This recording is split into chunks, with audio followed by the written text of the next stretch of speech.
Assalamualaikum warahmatullahi wabarakatuh. Bismillahirrahmanirrahim. Nahmaduka ya ghafuru ya syakuru. Mashalli wa sallim barik ala sayyidina maulana Muhammadin wa ala alihi wa sahbihi asma'in nama ba'du. Pernah ada orang hartanya itu habis karena ngobati ibunya. Terus datang ke saya, dia sumpek karena hartanya habis ngobati ibunya. Terus dia bilang, Gus, saya ini sekarang sudah miskin karena ibu saya sakit dan harta saya habis untuk ngobati ibu saya. Terus tak guyoni sama saya. Kon kepen pinter apa kepen goblok? Kepen pinter Gus. Ingin pinter apa ingin goblok? Katanya ingin pinter. Kalau ingin pinter bahasanya jangan gitu. Harta kamu itu masih di akhirat karena habis untuk ngobati ibu. Bayangkan kalau habis untuk maksiat itu habis betul. Terus dia mulai syukur. Alhamdulillah Gus.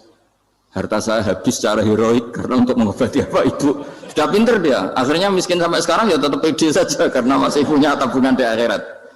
Dan itu saya terinspirasi oleh ilmu juga. Jadi dulu Sayyidah Aisyah itu pernah nyimpan sepotong daging kambing, disimpan untuk dimakan beliau, karena beliau mau iftar ya, mau buka atau apa. Singkat cerita, karena bawaan keluarga Nabi itu sakhok, ada orang minta dikasihkan. Suatu saat akhirnya kan habis, terus Nabi tanya, yang daging tadi di mana? Habis. Terus Nabi cara menjelaskan itu indah sekali. Harta kamu itu baju yang kamu pakai, nanti ya rusak. Yang kamu makan, nanti ya ke WC. Wa tasaddaqta fa abqaita. Memang di semua riwayat itu pakai dhamir mukhatab mudzakkar. Meskipun asal-usul riwayat itu untuk Sayyidah Aisyah. Karena untuk umum. Yang kamu sedekahkan tuh yang masih. Kamu jangan bilang kamu sedekahkan tuh yang habis. Yang kamu sedekahkan tuh yang masih.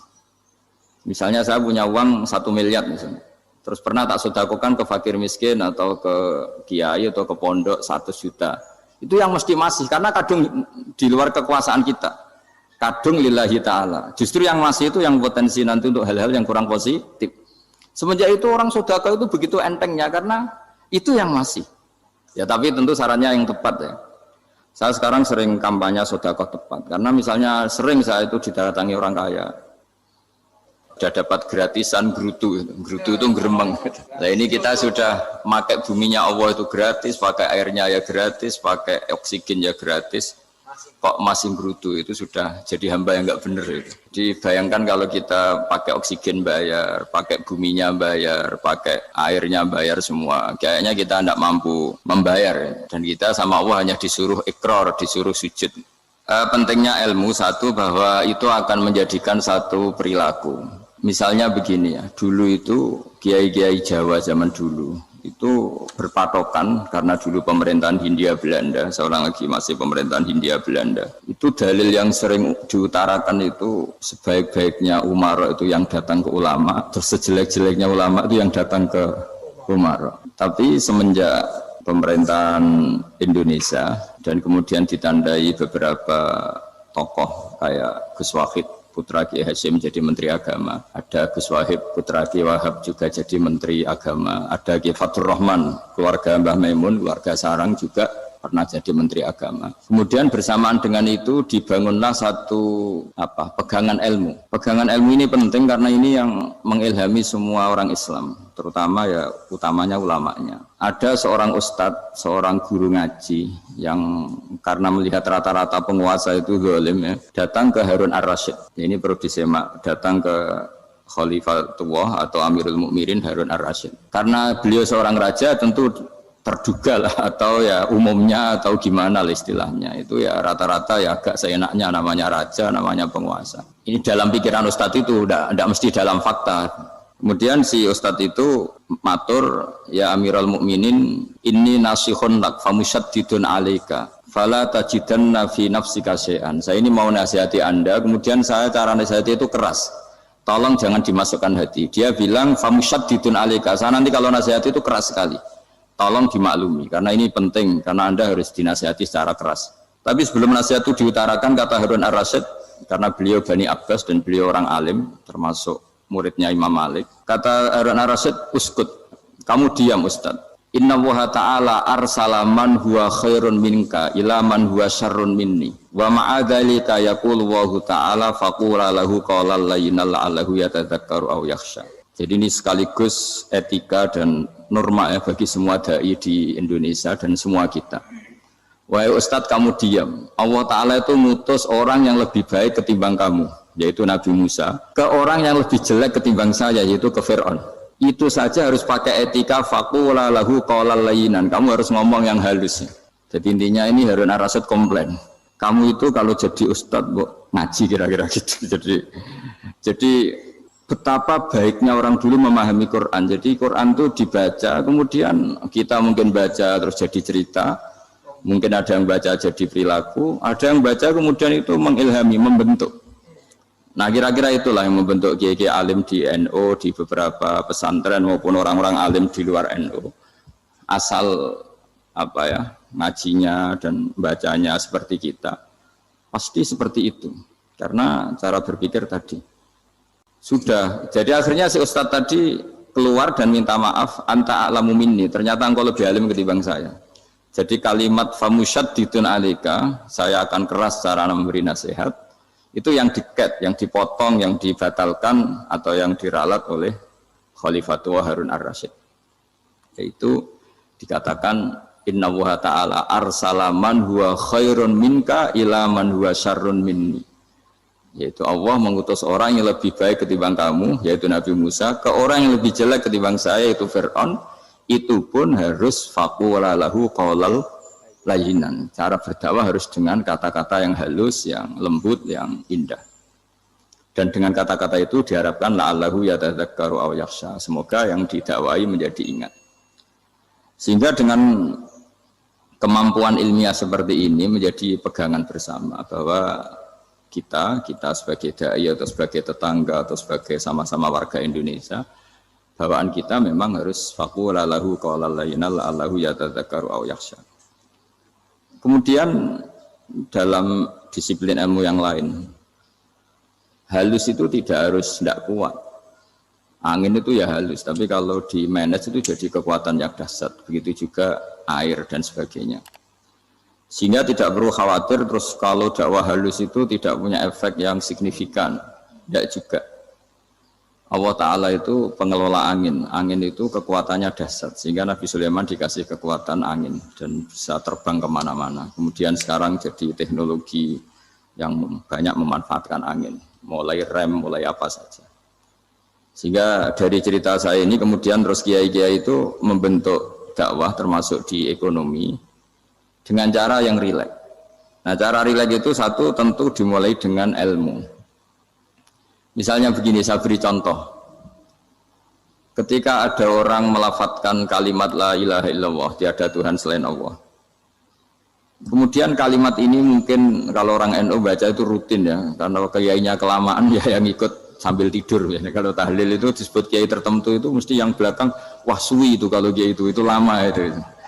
Nah kiainya juga karena jadi lakon ya kan lebih semangat karena pegang mic. Biasanya gitu di NU itu. Kalau khotib mesti semangat karena yang pegang mic, yang dengerin mesti ngantuk karena monoton gitu.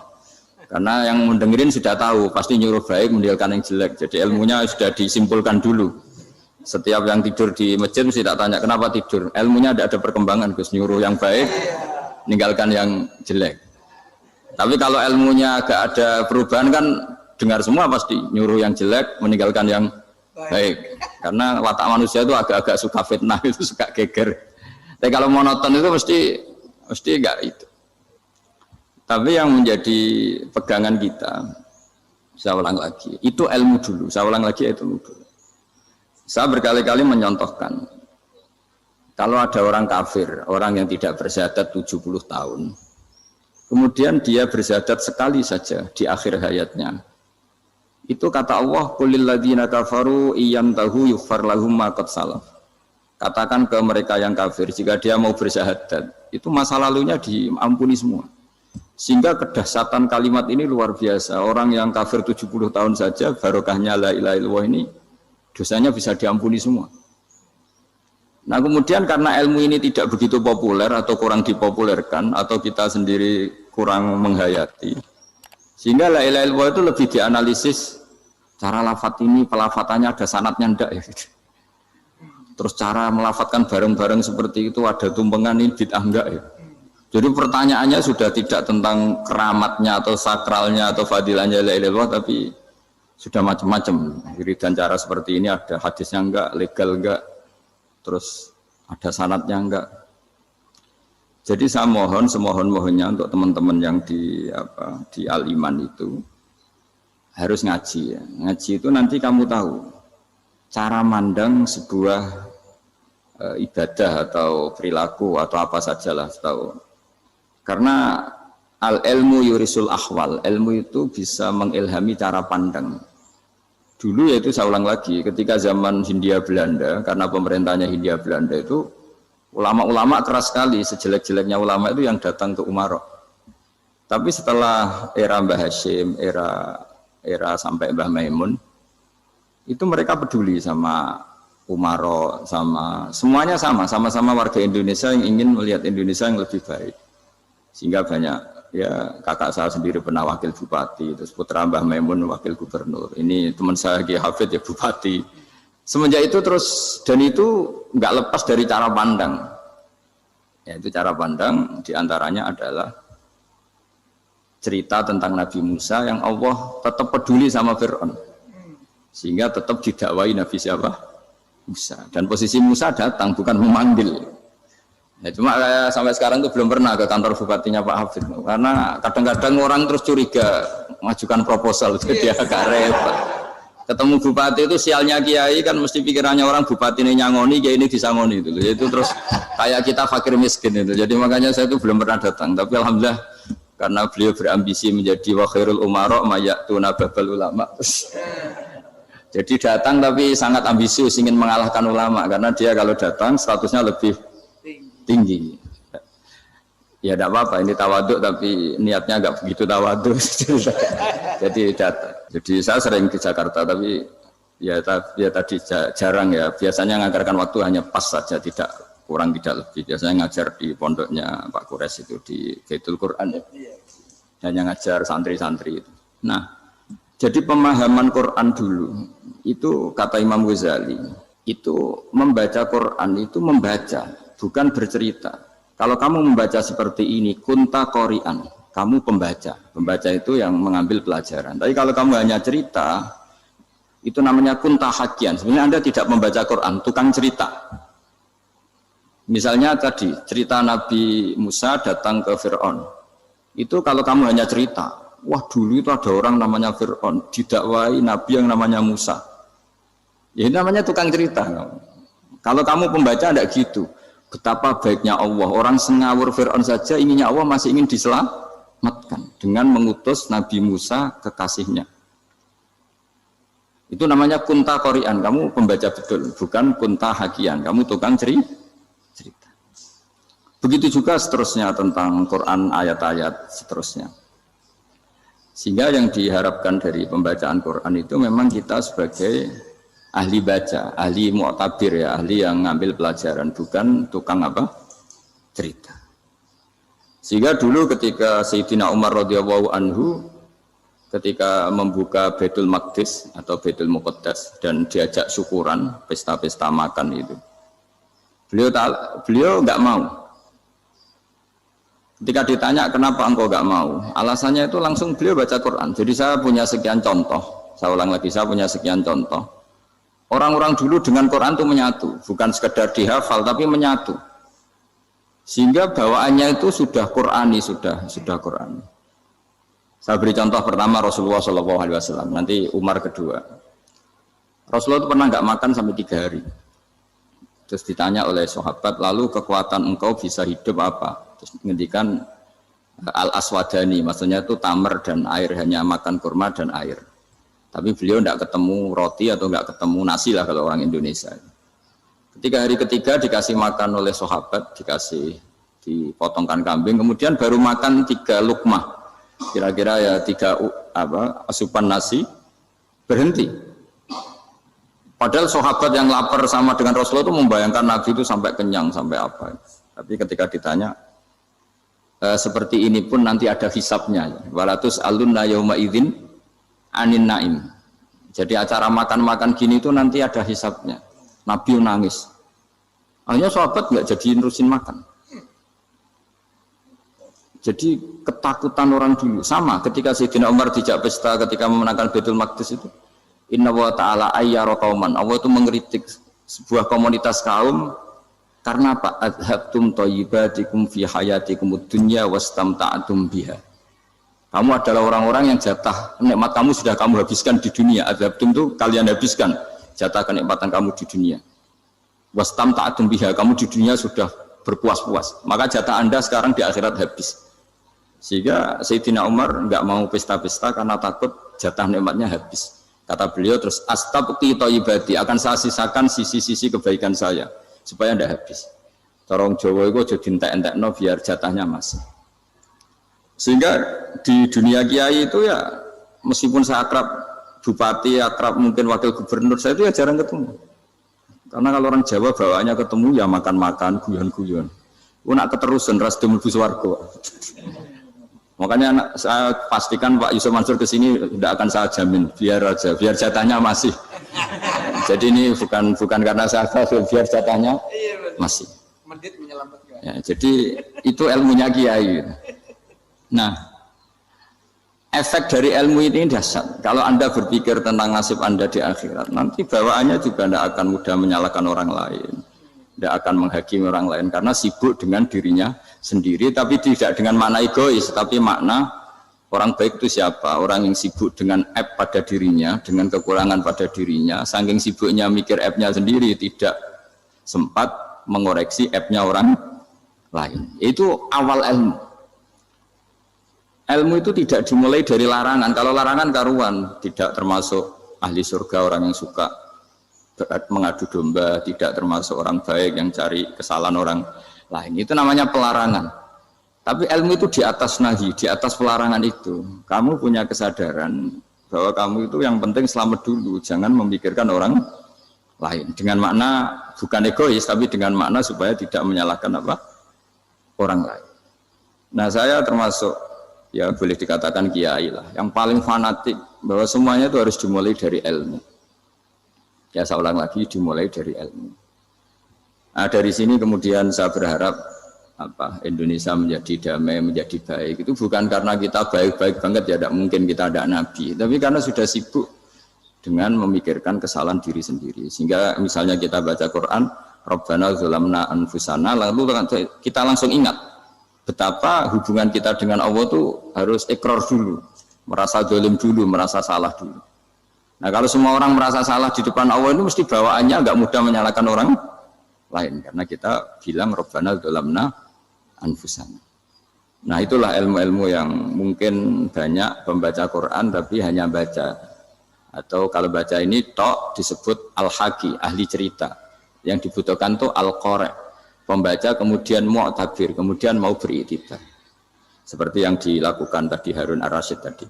Inna wa ta'ala arsala man huwa khairun minka ila man huwa syarrun minni. Wa ma'adzalika yaqulu wa ta'ala faqula lahu qaulal layyin. Ini kamu tidak usah memaksakan musyaddid keras sama saya, karena Allah Ta'ala telah mengutus orang lebih baik ketimbang kamu, yaitu Nabi Musa, ke orang yang lebih jelek ketimbang saya, yaitu Fir'aun. Itu saja harus beretika. Faqula lahu qawlan layyinan la'allahu yatadzakkaru aw yakhsha. Dan alhamdulillah bawaan kita sebagai orang timur atau orang Jawa itu kalau mau ngandani orang itu halus sekali. Di antara bentuk kehalusan kata-kata diceritakan di ayat lain ketika Nabi Musa ketemu Fir'aun. Dawuhnya begini, fakul apa itu yang di juz 30 yang juz di juz 30 ini yang bagian dari, kan tadi hanya fakul lahu qaulal layyinan. Lahu qaulal layyinan itu bentuknya apa? Ya, bentuknya apa? Itu Nabi Musa disuruh ngendikan sama Fir'aun. Apakah kamu mau saya nasihati? Fakul halaka ila antazakka. Hal laka itu pilihan, hal itu istifham, laka itu otoritatif. Jadi betapa santonya kalimat itu, fakul hal laka ila antazakka. Jadi kalau dimaknani model Pak Hafid, model saya ngaji di sarang itu, hal laka onoto iku kedue siro, berhak bagi kamu, berhak bagi anda, apakah anda berhak loh mendapat nasihat supaya anda jadi orang yang lebih baik. Hal laka ila antazakka. Jadi tidak kalimat perintah, tapi kalimat pilihan. Apa engkau mau saya beri nasihat? Wahdiyaka ila rabbika fatakhsha. Dan saya beritahu kamu tentang Tuhan dan kemudian kamu menjadi orang yang baik, fatakhsha, orang yang punya khasyah, punya. Jadi kayak apa kalimatnya itu? Napa jenengan kersa? Itu kalau orang Jogja, orang-orang daerah-daerah yang berada nyugui tamu itu kan ayo makan-makan, itu kan kayak tamunya itu kelaparan. Masa Pak Yusuf Mansur kelaparan? Tidak mungkin kan. Masa Ustaz terkenal kelaparan kan tidak mungkin itu. Monggo napa jenengan ngersakno.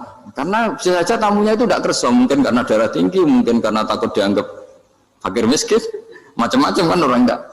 Itu kalimatnya itu halaka ila anta zakka. Kayak apa indahnya dakwah.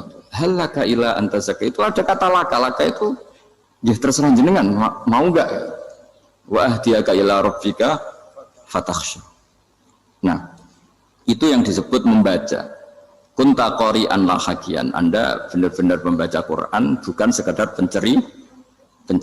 Nah, kemudian ini yang terakhir saya juga baru sebenarnya saya itu nggak pernah bilang sanggup itu, tapi Pak Ustadz Zakaria itu GR terus.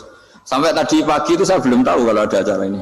Ya karena saya kiai, jadi kalau kiai itu kan ingatnya sama Allah aja. Kalau sama manusia itu rontok-rontok lali gitu. Itu bukan memaksa, ya memang lupa. Sejauh mana sih pentingnya manusia kan tidak penting cara ilmu tasawuf itu.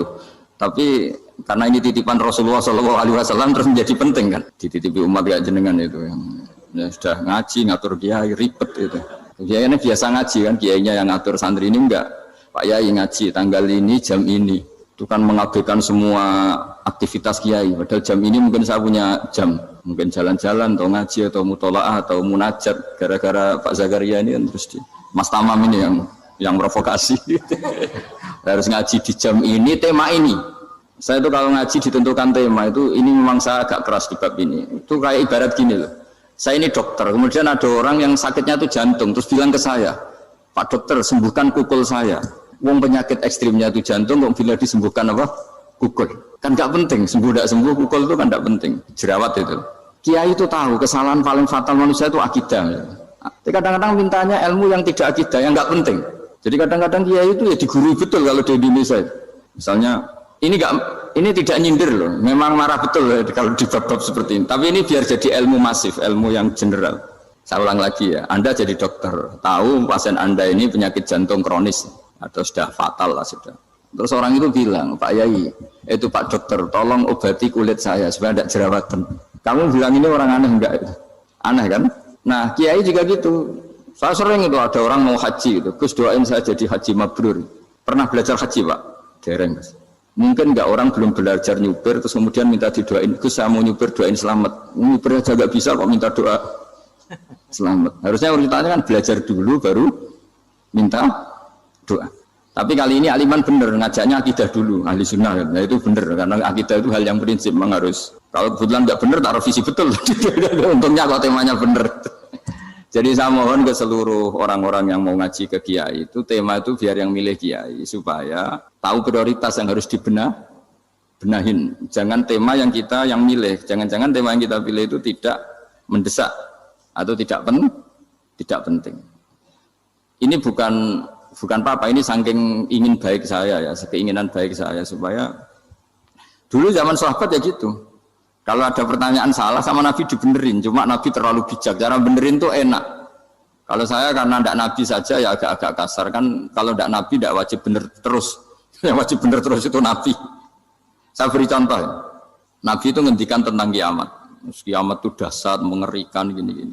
Kalau pikirannya orang kampung itu begini, Nabi ini aneh, cerita kiamat dahsyat tapi nggak ada tanggalnya, ada tahunnya, harusnya ada dong biar kita bisa persiapan. Sehingga Nabi disomasi di tengah-tengah khutbah itu, ya Rasulullah mata sa'ah. Nah, karena ini orang Bedui, Nabi nggak dengerin, masih ulang lagi. Mata sa'ah ya Rasulullah. Ketika Nabi mengabaikan itu ada dua kelompok sahabat, yang satu bilang lam yasma, Nabi tidak dengar sehingga mengabaikan. Yang kedua bilang sami'a wa kariha, Nabi sebenarnya mendengar tapi tidak berkenan. Tapi diulang lagi ketiganya, ya Rasulullah mata sa'ah. Akhirnya Nabi jawab, mau tidak mau, karena kalau enggak ya namanya orang Bedui ngomong terus. Nabi balik tanya, ya karena cara berpikir dia kalau kiamat itu jelas kapannya kan bisa persiapan gitu. Paling enggak pas mau kiamat terus pas ngaji Quran, apa kan bisa persiapan. Akhirnya Nabi balik tanya, ma'at tatalaha, Kalau kamu berani tanya kiamat, lalu persiapan kamu apa? Ya, terus orang itu bilang masyhur itu, ma'adatullah kabira sholatin wala siyamin wala kadza wa kadza walakinni uhibbuka. Saya sebenarnya tidak punya persiapan ya Rasulullah, cuma persiapan banyak puasa ya enggak, banyak sholat enggak, tapi saya mencintai engkau. Masyhur itu jadi hadis paling legenda, almar'u ma'aman ahabba. Sebagian disebut anta ma'aman ahbabta. Ini kata semua sahabat yang di masjid. Si Bedui ini orang paling dibenci sahabat karena mengganggu Nabi saat khutbah. Tapi akhirnya ini menjadi orang paling dicintai sahabat karena barokahnya itu hadis itu keluar secara terbuka. Almar'u ma'aman ahabba. Sebagian riwayat yuhsyarul mar'u ma'aman ahabba. Nanti orang akan sowan sama Allah bersama orang yang mereka cintai. Itu sahabat-sahabat fama farihu ba'dal Islam farahahum biadal hadis. Mereka tidak pernah senang setelah masuk Islam sesenang hadis ini. Karena kita tidak perlu soleh-soleh banget, cukup nyintai orang apa? Soleh gitu. Makanya saya sekali bilang itu ya, kadang-kadang saya jadi orang alim itu ya rugi. Ruginya tadi. Misalnya untuk menjadi orang alim kan harus hafal Quran, ngaji Bukhari, Muslim, Ikhya. Ternyata pengumuman kedua orang nggak bisa apa-apa. Gelombang kedua, para pecinta. Waduh, itu kan repot. Ya. Jadi kita yang jadi orang alim susahnya bukan main. Ternyata disaingi pengumuman kedua. Dan para pecintanya, wah itu kan akhirnya ketemu orang-orang nggak jelas tadi. Nah itu ya termasuk farah dalam Islam, farhatul aibin. Jadi senang itu di Islam itu ibadah. Ya kul bi fadlillah wa bi rahmati fa bidzalika falyafrahu. Senang itu diperintahkan Allah. Saya itu sering di kamar, kadang itu nyun sewu kayak gatelan gitu, apa itu. Ya agak kukur-kukur terus merengut saja malu. Malu saya itu dilihat Allah kok kayak agak ridho itu malu. Ya kayak tadi lah, kamu dikasih rumah gratis, kemudian pas yang ngasih datang kamu kelihatan cemberut, itu yang ngasih kan mangkel. Jadi dikasih gratis masih cemberut. Sama hubungan kita dengan Allah itu semuanya dikasih gratis. Makanya tabassum, senyum itu ibadah. Kita yang nekuni ilmu hadis. Betapa hebatnya Nabi ngendikan, kalau kamu tidak bisa ibadah yang berat-berat, cukup ibadah senyum. Kadang ngendikan tol kauti wajin, kamu cukup berwajah yang indah, yang menyenangkan. Tabassum, senyum. Kalau kamu tidak bisa membalas jasanya orang yang ngasih, minimal kamu senyum, minimal kamu kelihatan senang. Gitu. Makanya senang itu sudah ibadah. Dan sekarang orang untuk senang saja susah. Karena bawaannya nuntut orang lain supaya kayak keinginan dia, bawaannya nuntut, ya ribet. Kalau gitu ya ribet. Makanya saya bilang al ilmu yurisul ahwal. Ilmu itu diperkuat. Nanti yurisul ahwal, ilmu itu akan membentuk Anda. Dulu beberapa raja itu ya mau luhur karena jadi raja, punya apa saja. Tapi punya penasihat ulama itu nasihat itu sederhana. Ada seorang raja tanya ke kiai, gimana dengan semua kerajaan saya? Wah, padahal dia punya apa saja. Jenengan miskin sekali, itu kerajaan seluas ini. Kok bisa aja? Terus ditanya sama si ulama tadi, andaikan Anda di padang pasir, kemudian kalau tidak minum segelas air itu mati, apakah Anda akan membeli segelas air ini dengan semua kerajaan Anda? Oh iya, pasti apapun saya lakukan untuk mendapat satu gelas air. Terus la tafrah bimulkin la yusawi syarbatamain. Kamu jangan bangga dengan kerajaan yang nilainya itu enggak sebanding dengan segelas apa? Air. Akhirnya raja itu mikir, saya tidak jadi raja bisa hidup. Tapi kalau enggak minum air mati. Berarti penting satu gelas air. Akhirnya lama-kelamaan ini anggap kerajaan itu biasa. Ternyata enggak sepenting segelas air. Ya seperti kita lah, misalnya orang enggak punya alpat itu enggak malu. Tapi kalau enggak punya celana itu malu. Kamu mau punya alpat tapi enggak punya celana? Kan enggak mau. Yaitu ilmu. Ilmu itu yurisul akhwal. Ilmu akan melahirkan satu perilaku. Jadi kalau ilmu Anda mantap, pasti syukurnya juga mantap. Gitu. Ya makanya saya termasuk kiai yang selalu mendorong pentingnya ilmu. Bahkan kata Sufyan Ats-Tsauri ngendikan saking pentingnya ilmu ada kata fa'lam annahu la ilaha illallah, dimulai kata fa'lam. Dan saking pentingnya ilmu itu setiap nabi itu status permanennya itu hanya satu, mengajar. Rabbana wab'ats fihim rasulam minhum yatlu 'alaihim ayatik, membacakan ayat-ayat Allah sampai wa yu'allimuhumul kitab, mengajarkan kitab wal hikmah. Bahkan Allah sendiri wasofa dzatahul 'aliyah bi annahu al-muallim. Yaitu Allah ngendikan Ar-Rahmanu 'allamal Qur'an. Jadi betapa hebatnya pengajar. Allah sendiri mensifati dirinya itu Ar-Rahmanu 'allamal Qur'an. Allah itu Maha Rahman yang mengajarkan Quran. Di surat Iqra juga disebutkan Iqra wa rabbukal akram alladzi 'allama bil qalam. Jadi Allah mensifati dirinya sebagai pengajar. Kayak apa pentingnya mengajar? Karena al-ilmu yurisul ahwal. Ilmu ini melahirkan satu sikap. Pernah ada orang hartanya itu habis karena ngobati ibunya. Terus datang ke saya, dia sumpek karena hartanya habis ngobati ibunya. Terus dia bilang, Gus, saya ini sekarang sudah miskin karena ibu saya sakit dan harta saya habis untuk ngobati ibu saya. Terus tak guyoni sama saya. Kon kepen pinter apa kepen goblok? Kepen pinter Gus. Ingin pinter apa ingin goblok? Katanya ingin pinter. Kalau ingin pinter bahasanya jangan gitu. Harta kamu itu masih di akhirat karena habis untuk ngobati ibu. Bayangkan kalau habis untuk maksiat itu habis betul. Terus dia mulai syukur. Alhamdulillah Gus, harta saya habis secara heroik karena untuk mengobati apa ibu. Sudah pinter dia. Akhirnya miskin sampai sekarang ya tetap pede saja karena masih punya tabungan di akhirat. Dan itu saya terinspirasi oleh ilmu juga. Jadi dulu Sayyidah Aisyah itu pernah nyimpan sepotong daging kambing, disimpan untuk dimakan beliau. Karena beliau mau iftar ya, mau buka atau apa. Singkat cerita, karena bawaan keluarga Nabi itu sakhok, ada orang minta dikasihkan. Suatu saat akhirnya kan habis, terus Nabi tanya, yang daging tadi di mana? Habis. Terus Nabi cara menjelaskan itu indah sekali. Harta kamu itu baju yang kamu pakai, nanti ya rusak. Yang kamu makan, nanti ya ke WC. Wa tasaddaqta fa abqaita. Memang di semua riwayat itu pakai dhamir mukhatab mudzakkar. Meskipun asal-usul riwayat itu untuk Sayyidah Aisyah, karena untuk umum. Yang kamu sedekahkan tuh yang masih. Kamu jangan bilang kamu sedekahkan tuh yang habis. Yang kamu sedekahkan tuh yang masih. Misalnya saya punya uang 1 miliar misalnya. Terus pernah tak sedekahkan ke fakir miskin atau ke kiai atau ke pondok 100 juta. Itu yang mesti masih. Karena kadung di luar kekuasaan kita. Kadung lillahi ta'ala. Justru yang masih itu yang potensi nanti untuk hal-hal yang kurang positif. Semenjak itu orang sedekah itu begitu entengnya. Karena itu yang masih. Ya tapi tentu sarannya yang tepat ya. Saya sekarang sering kampanye sedekah tepat. Karena misalnya sering saya itu didatangi orang kaya.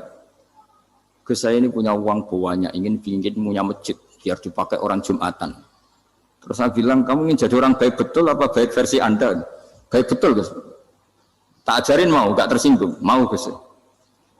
Kalau Anda bikin masjid di kampung Anda, masjid terbaik di dunia sekalipun, yang bingung saya ahli fikih. Kok bisa? Kan terjadi 2 Jumatan, nanti sahnya yang mana? Kamu enak aja bikin masjid, kan? Kamu bikin masalah baru bagi kiai fikih di daerah kamu. Belum nanti orang terus migrasi ke masjid Anda karena lebih baik, koriknya lebih baik. Kamu membunuh masjid yang lebih tua, itu nggak sopan sekali, masjid itu sudah lebih tua kamu. Akhirnya mikir, nggak usah Gus kalau gitu, sedekah apa saja, yang penting perintah dengan gimana. Ya sudah. Jadi sedekah itu juga harus dibina supaya kalau orang kan bisa saja kan uang 100 juta itu untuk fakir miskin manfaat, ternyata untuk masjid yang sifatnya aksesoris, untuk lampu yang kristal yang mahal-mahal bukan yang pokok. Itu pentingnya ngaji ya. Jadi lagi-lagi al-ilmu yurisul ahwal. Ilmu itu melahirkan satu sikap. Jadi ketika ada masjid baru, kalau orang nggak bisa ngaji fikih, wow ada masjid baru, masjid banyak. Tapi kalau yang ngaji fikih ngerti ini malah ada masalah baru karena ada ta'dudul Jum'atan. Gimana hukumnya 2 Jum'atan dalam kondisi yang tidak mendesak. Makanya sekarang saya baru kampanye itu. Dulu itu kalau ada masjid banyak itu kan faktornya beda ormas. Beda pemahaman atau agak jauh, masih hukum sosial atau bawaan kondisi. Misalnya di dekat UGM itu ada masjid kampung pertama, bawaan masjid karena ada kantor besar, atau bawaan ada pabrik besar, atau ada sekolahan besar. Tapi sekarang itu ada pertanyaan baru, ada masjid baru karena ada orang kaya ingin bikin masjid. Itu gimana itu hukum? Nah, tapi kalau orang tidak nekuni fikih itu ya langsung wah bagus untuk bangun masjid. Bagus piye gene sing kangelan memfikihkan tadi. Nah itu ilmu. Jadi kalau yang tidak nekuni fikih itu ya tidak tersiksa, tapi yang nekuni fikih itu pasti tersiksa karena seperti itu tadi. Ya jadi saya mohon di antara cara kita dakwah secara damai itu dimulai dari Rabbana Zolamna Anfusana. Itu di pakai Nabi di redaksinya digenti Diganti dengan makna supaya kita per individu matur Allah, apa ini zulam tu nafsi zulman kabiron katsiran. Nah, bawaannya orang mengaku zalim, mengaku salah itu kan sudah tidak sempat mikir salahnya orang apa lain. Dan dari sini kemudian dia jadi orang yang tawadhu, yang ubudiyah, yang macam-macam. Sehingga Nabi ini bukan dianggap ya, pasti penjelas terbaik. Terus Allah meredaksikan wa ma tuqaddimu li anfusikum min khairin tajiduhu indallah. Apa saja kebaikan yang kamu sudah berikan untuk Allah sampai akhirat itu ya pasti kamu temukan di akhirat. Terus yang terakhir saya beri contoh orang peminta-minta sa'il. Itu Sayyid Ali Zainal Abidin kalau ada orang minta-minta terus dikasih. Misalnya dikasih ya 100.000 atau 50.000 atau 10.000 sesuai kemampuan yang memberi. Itu marhaban biman hamala zadi ilal akhirah. Saya terima kasih ya, gara-gara kamu minta uang saya jelas sudah sampai akhirat. Coba kalau di rumah bisa saja untuk hal yang tidak positif. Jadi bawaannya itu cara pandang itu rubah. Jadi sebenarnya kalau kita ngasih uang di masjid, ngasih kiai atau ngasih fakir miskin, ya uang itu yang masih, bukan yang habis. Itu watasodak kata fa'abqaita, yang kamu berikan itu hakikatnya yang masih. Karena sudah ada kamu otak-atik lagi, makanya disebut wakaf. Sebenarnya wakaf itu dulu secara makna lughat, saya ulangi secara lughat. Maknanya itu sudah berhenti, wakafun maknanya berhenti. Nah, sedekah itu dari kata sedekah maknanya benar. Orang yang sering sedekah berarti imannya benar. Orang yang uang sudah diberikan berarti dia sudah terputus, wakaf berhenti dari hubungannya dengan dia. Sudah dikasihkan berarti selesai. Sehingga wakaf dan sedekah itu sebenarnya maknanya saling melengkapi. Kemudian orang-orang fikih karena ada disiplin ilmu tertentu, wakaf itu untuk sedekah yang permanen, yang abadi, kemudian sedekah untuk infak. Tapi itu kan hanya istilah-istilah dalam disiplin ilmu. Sebetulnya kalau pakai ilmu yang umum, sedekah ya bisa disebut wakaf, wakaf ya bisa disebut apa? Sedekah. Karena maknanya sedekah itu wakaf. Wakaf itu apa? Qat'u raqabatil malik an hadal mal atau an malih. Hubungan pemilik harta ini terputus dari harta itu. Jadi misalnya saya sudah wakaf tanah ini ke masjid, sudah diterima. Buat saya kepikiran gadekan atau menjual sudah tidak bisa, sudah berhenti di situ saja hubungan saya dengan kepemilikan harta itu. Makanya disebut apa? Wakaf. Dan kalau saya wakaf berarti menunjukkan kebenaran iman saya karena sudah menafkahkan sebagian harta untuk Allah Taala. Disebut sodik, sodak. Makanya bahasa Arab itu gampang ya. Kalau sodalqoh, sodaqoh. Orang kalau bayar mahar disebut sodak karena menunjukkan cintanya. Teman yang setia disebut sodik karena ya benar dalam berteman. Abu Bakar disebut as-siddiq karena sangat membenarkan kanjeng Nabi dan seterusnya dan seterusnya. Jadi begini ya, kalau dalam fikih Islam, misalnya ini ada di beberapa literatur fikih, di semua fikih, baik mazhab Syafi'i, Hanafi, Hambali, di semua kitab fikih. Misalnya ada orang mau masuk Islam, terus konsultasi sama ustadz atau sama kiai, Pak saya mau masuk Islam, kamu nggak boleh ngambil sikap monggo ngeteh dulu, itu tidak boleh. Atau apalagi jajak ngobrol dulu, karena 5 menit kita mempersilahkan ngopi dulu itu artinya dianggap kita membiarkan dia dalam keadaan kafir 5 menit dan kita dianggap ikut tanggung jawab. Sehingga di bab ada ulama yang ngebabkan itu sampai di bab murtad. Termasuk murtad adalah orang yang dimintai mensyahadatkan non muslim kemudian disuruh ngopi dulu atau ngeteh. Karena dianggap pembiaran sekian menit masih berstatus kafir. Jadi ibaratnya gini ya, kalau kita mungkin baru bapak-bapak baru pakai celana pendek terus ada orang kecelakaan di jalan, saya tak pakai baju dulu, nanti baru kamu saya selamatkan. Itu kan naif. Kalau begitu saja naif, apalagi orang yang kafir kemudian pas mau minta disyahadatkan kita bilang monggo mandi-mandi dulu, ngeteh-ngeteh dulu. Berarti ada pembiaran sekian menit, dia masih berstatus. Artinya begini, kalau dia saat itu kok dimatikan oleh Israel berarti mati dalam status kafir. Dan kita ikut tanggung jawab karena harusnya bisa Islam andai kan kita mensyahadatkan saat itu juga.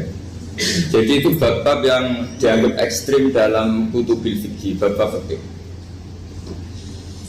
Makanya dalam kitab fikih Saya berkali-kali ada non muslim mau bersyahadat ke saya, itu saya bilang ke santri-santri saya, saat itu juga harus kamu ajarin meskipun pakai bahasa Indonesia. Yang penting status kafirnya apa? Iya. Baru setelah itu ada hukum sosial ya, mungkin kita nawarin teh atau kopi atau apa. Makanya di sini dibabkan bab seseorang harus tergesa-gesa atau bercepat-cepat atau ngambil sikap bergegas untuk melakukan kebaikan. Terus ayat kedua yang dipakai Sayyidina bin Abi Salam itu begini. Ketika Allah mensifati orang munafik, status orang munafik itu apa? Wa idza qamu ila sholati qamu kusala. Mereka kalau dipanggil untuk sholat, ya berangkat tapi kusala secara malas-malasan. Sehingga untuk menunjukkan kita loyal sama Allah itu ya paling tidak ada sikap di atas rata-rata ya. Makanya ada sa'i ya, lari-lari kecil, tawaf juga disunatkan ada lari-lari kecil, disebut ar-romal, romal itu lari-lari kecil untuk menunjukkan bahwa kita loyal sama Allah itu tidak sakobri cara Jawa. Nah itu dibabkan sendiri, jadi beda antara tergesa-gesa sama ekspresi serius. Jadi musyawarah itu ya kira-kira kan nggak mungkin lah kita dipanggil rektor atau kiai atau orang tua kita terus jalan leha-leha itu kan nggak mungkin. Nah contoh yang diambil di sini begini.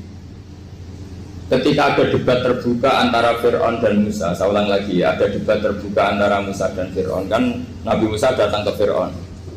Lalu kata Fir'aun, ini asal-usul ayat ini, saya terangkan sejarahnya. Kata Fir'aun, lalu kalau kamu tidak nuhankan saya, Tuhan kamu siapa? Terus kata Musa, Rabbus samawati wal ardi, yang nuhani langit dan bumi. Fir'aun masih berkelit. Kalau Tuhan di bumi, setahu saya kemana-mana yang dituhankan saya, kata Fir'aun. Ma'alim tulakum min ilahin ruiri. Terus Nabi Musa masih ngendikan, ya sudah Tuhan yang nuhani langit. Terus Fir'aun manggil Haman. Haman itu arsitekturnya Fir'aun. Ya Haman ibnili sorhal ali abduhul asbab samawati fa'attaliya ila ilahi Musa. Haman bangunkan kami piramida yang tinggi. Saya ingin melihat Tuhannya Musa. Musa akhirnya mikir, karena kalaupun Fir'aun bisa naik ke langit tetap tidak bisa melihat Tuhan. Kita tahu Tuhan nggak bisa dilihat, kita yang mukmin aja tidak lihat, apalagi Fir'aun rivalnya. Akhirnya Musa ganti argumentasi, yaitu argumentasinya Musa, Rabbukum wa Rabbu abaikumul awwalin. Ini perlu diingat dan perlu saya sampaikan. Yang nuhani kamu dan yang menuhani leluhur kamu, itu sangat memukul Fir'aun.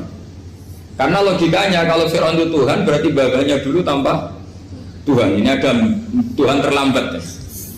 Jadi kalau Fir'aun Tuhan, berarti banyak tanpa Tuhan, karena zaman era mbahnya belum ada Tuhan. Karena perdebatan itu banyak penggawa Fir'aun yang mukmin. Wah ini Fir'aun nggak bener ini. Kalau dia Tuhan berarti babanya tanpa Tuhan.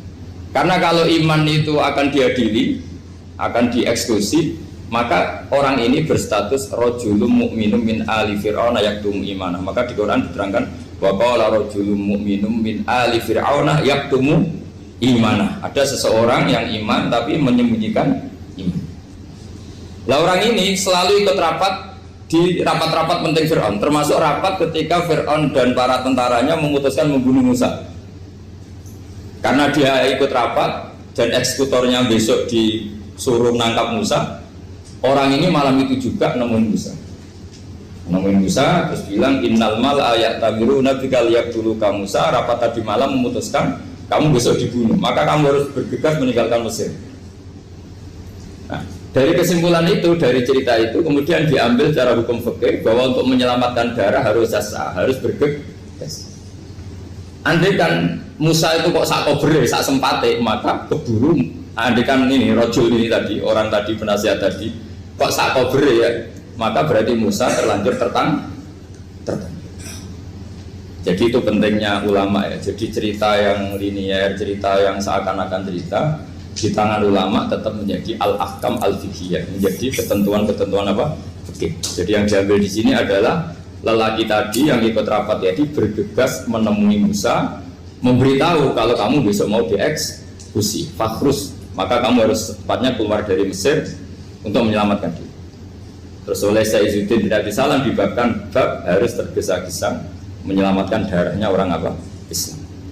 Jadi ini penting saya sampaikan. Jadi al-qasas ya, semua cerita di Quran itu tidak sebagai cerita, karena Quran tidak ingin melahirkan pendongeng, tapi harus menjadi ibrah, menjadi teladan. Jadi makanya terus di kitab-kitab ulumul Quran diterangkan al-qasas ya, beberapa cerita di Quran adalah semuanya menjadi ketentuan fikih. Saya ulang lagi ya, semua cerita yang ada di Quran itu menjadi ketentuan fikih, meskipun alurnya apa? Cerita. Kayak tadi kan alurnya cerita bahwa lelaki ini bergegas nemui Musa supaya Musa cepat keluar dari Mesir. Terus dibabkan babul musaroah ilam musifid. Saya teruskan. Wa kama laro'aina ma yaqtulu musliman law tabtu'u alaihi laqata lahu fal musaroah ila takhrisihi min wajibatun. Idlaisal unatu mahmudatan fi kulli syai'in falaha mawatin tuhmadu fiha wa mawatin tutamu fiha wa kadzalika al musaroah wal lain wal dhulta wa ghairuhuma. Terus cara berpikir ulama, saya pernah baca dalam satu sejarah ulama besar namanya Sufyan Ats-Tsauri. Sufyan Ats-Tsauri itu menjadi wali itu gara-gara kalau sholat di masjid itu beliau datang sebelum azan. Saya ulang lagi, beliau datang sebelum azan. Ditanya, kenapa kalau kamu datang sebelum azan? Saya ini gak ingin jadi hamba yang buruk. Hamba yang buruk atau pembantu yang buruk adalah setempe nunggu dipanggil.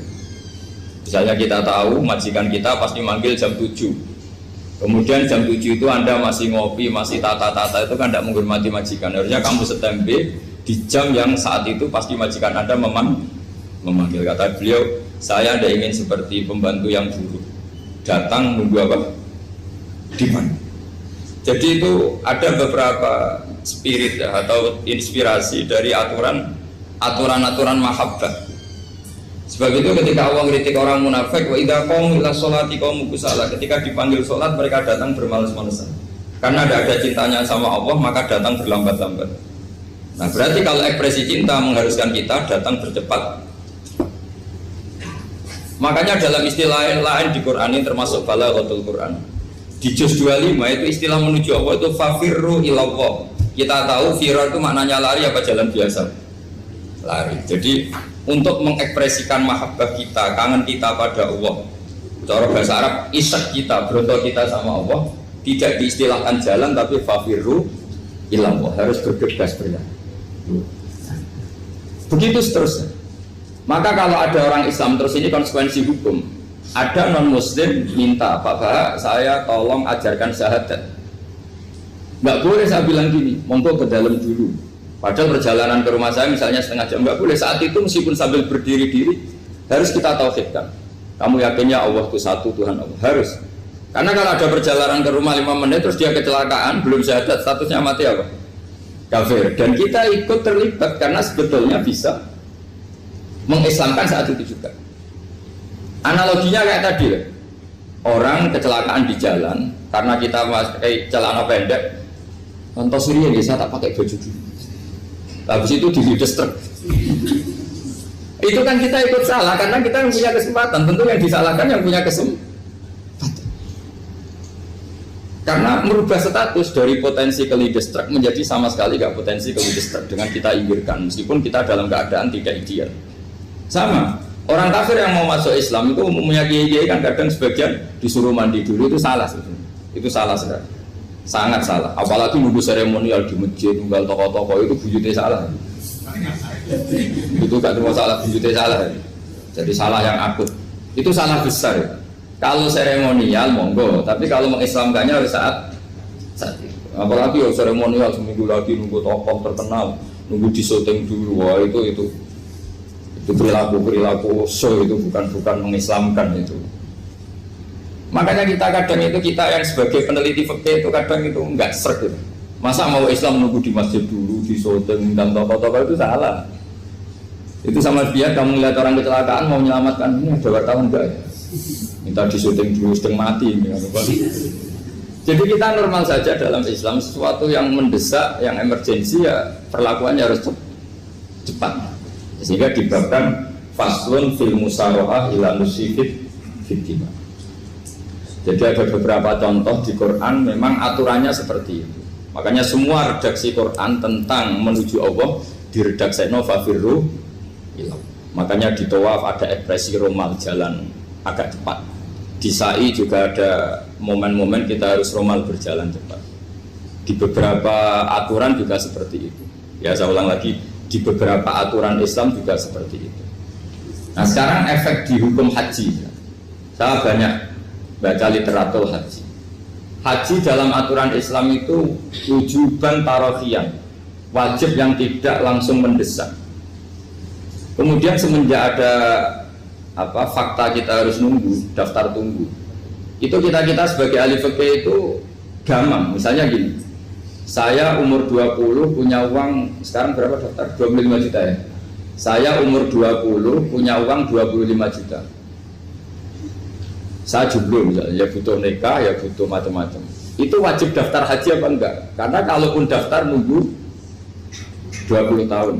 Nah sekarang kalau ada orang umur 50 tahun punya uang 25 juta, menurut Anda wajib daftar saat itu apa enggak? Mau daftar saja bisa game gitu. Jadi kalau misalnya umur 50 ditambah 25 kan 75. Itu kalau orang sumpah sudah tetap mati itu. Maka itu menjadi pertanyaan, apakah fikih ini kita rubah? Karena dulu kan orang itu longgar semua. Karena haji zaman Nabi pun tidak langsung dilakukan saat pertama diwajibkannya haji. Jadi Nabi punya sisi unik. Pertama ada tahun diwajibkannya haji, Nabi tidak langsung haji. Sebab itu ulama berkesimpulan kalau wajibnya haji tidak langsung. Maka fikih itu memang unik. Sholat juga gitu. Ada istilah begini dalam sholat. Watajibu sholat ala kulli muslimin wujuban muwassa'an. Di semua kitab fikih takbirnya seperti itu redaksinya. Wajib sholat dilakukan orang Islam wujuban muwassa'an, wajib yang ada longgarnya. Sehingga ketika zuhur jam 12 WIB kita dengar azan, boleh sholat setengah 1, jam 1, setengah 2, jam 2. Karena memang wujuban muwassa'an, memang ada batas akhir waktu misalnya sampai setengah 3. Nah problemnya begini, misalnya setengah 1 Anda pasti dipanggil majikan kamu yang diharuskan melakukan satu aktivitas, misalnya Anda pilot, yang nggak mungkin sholat lagi di kokpit. Apakah status wujuban wasaan wajib yang longgar menjadi hilang karena setelah itu tidak ada kesempatan lagi sholat? Apa tetap kita sebagai ahli Islam yang agak balelo tapi alim, misalnya ya sudah tetap jadi pilot, nanti kan ada aturannya sendiri, ada rukhsahnya sendiri, ada kemurahan sendiri, kita sudah jadi pilot. Misalnya sholat tanpa harus menghadap kiblat, sholat yang tetap di perjalanan. Kira-kira Anda kalau jadi ahli fikih milih mana? Milih harus sholat di depan, apa tetap memberi kelonggaran? Gak apa-apa sholat sambil apa? Nyuper ya, sambil pilotin apa pesawat. Anda milih mana? Karena kalau konstitusi ilmu itu memang harus ada, dengan tanda kutip ya, memang harus ada nakalnya. Kalau nggak nakal malah gak sah. Memang unik ilmu itu.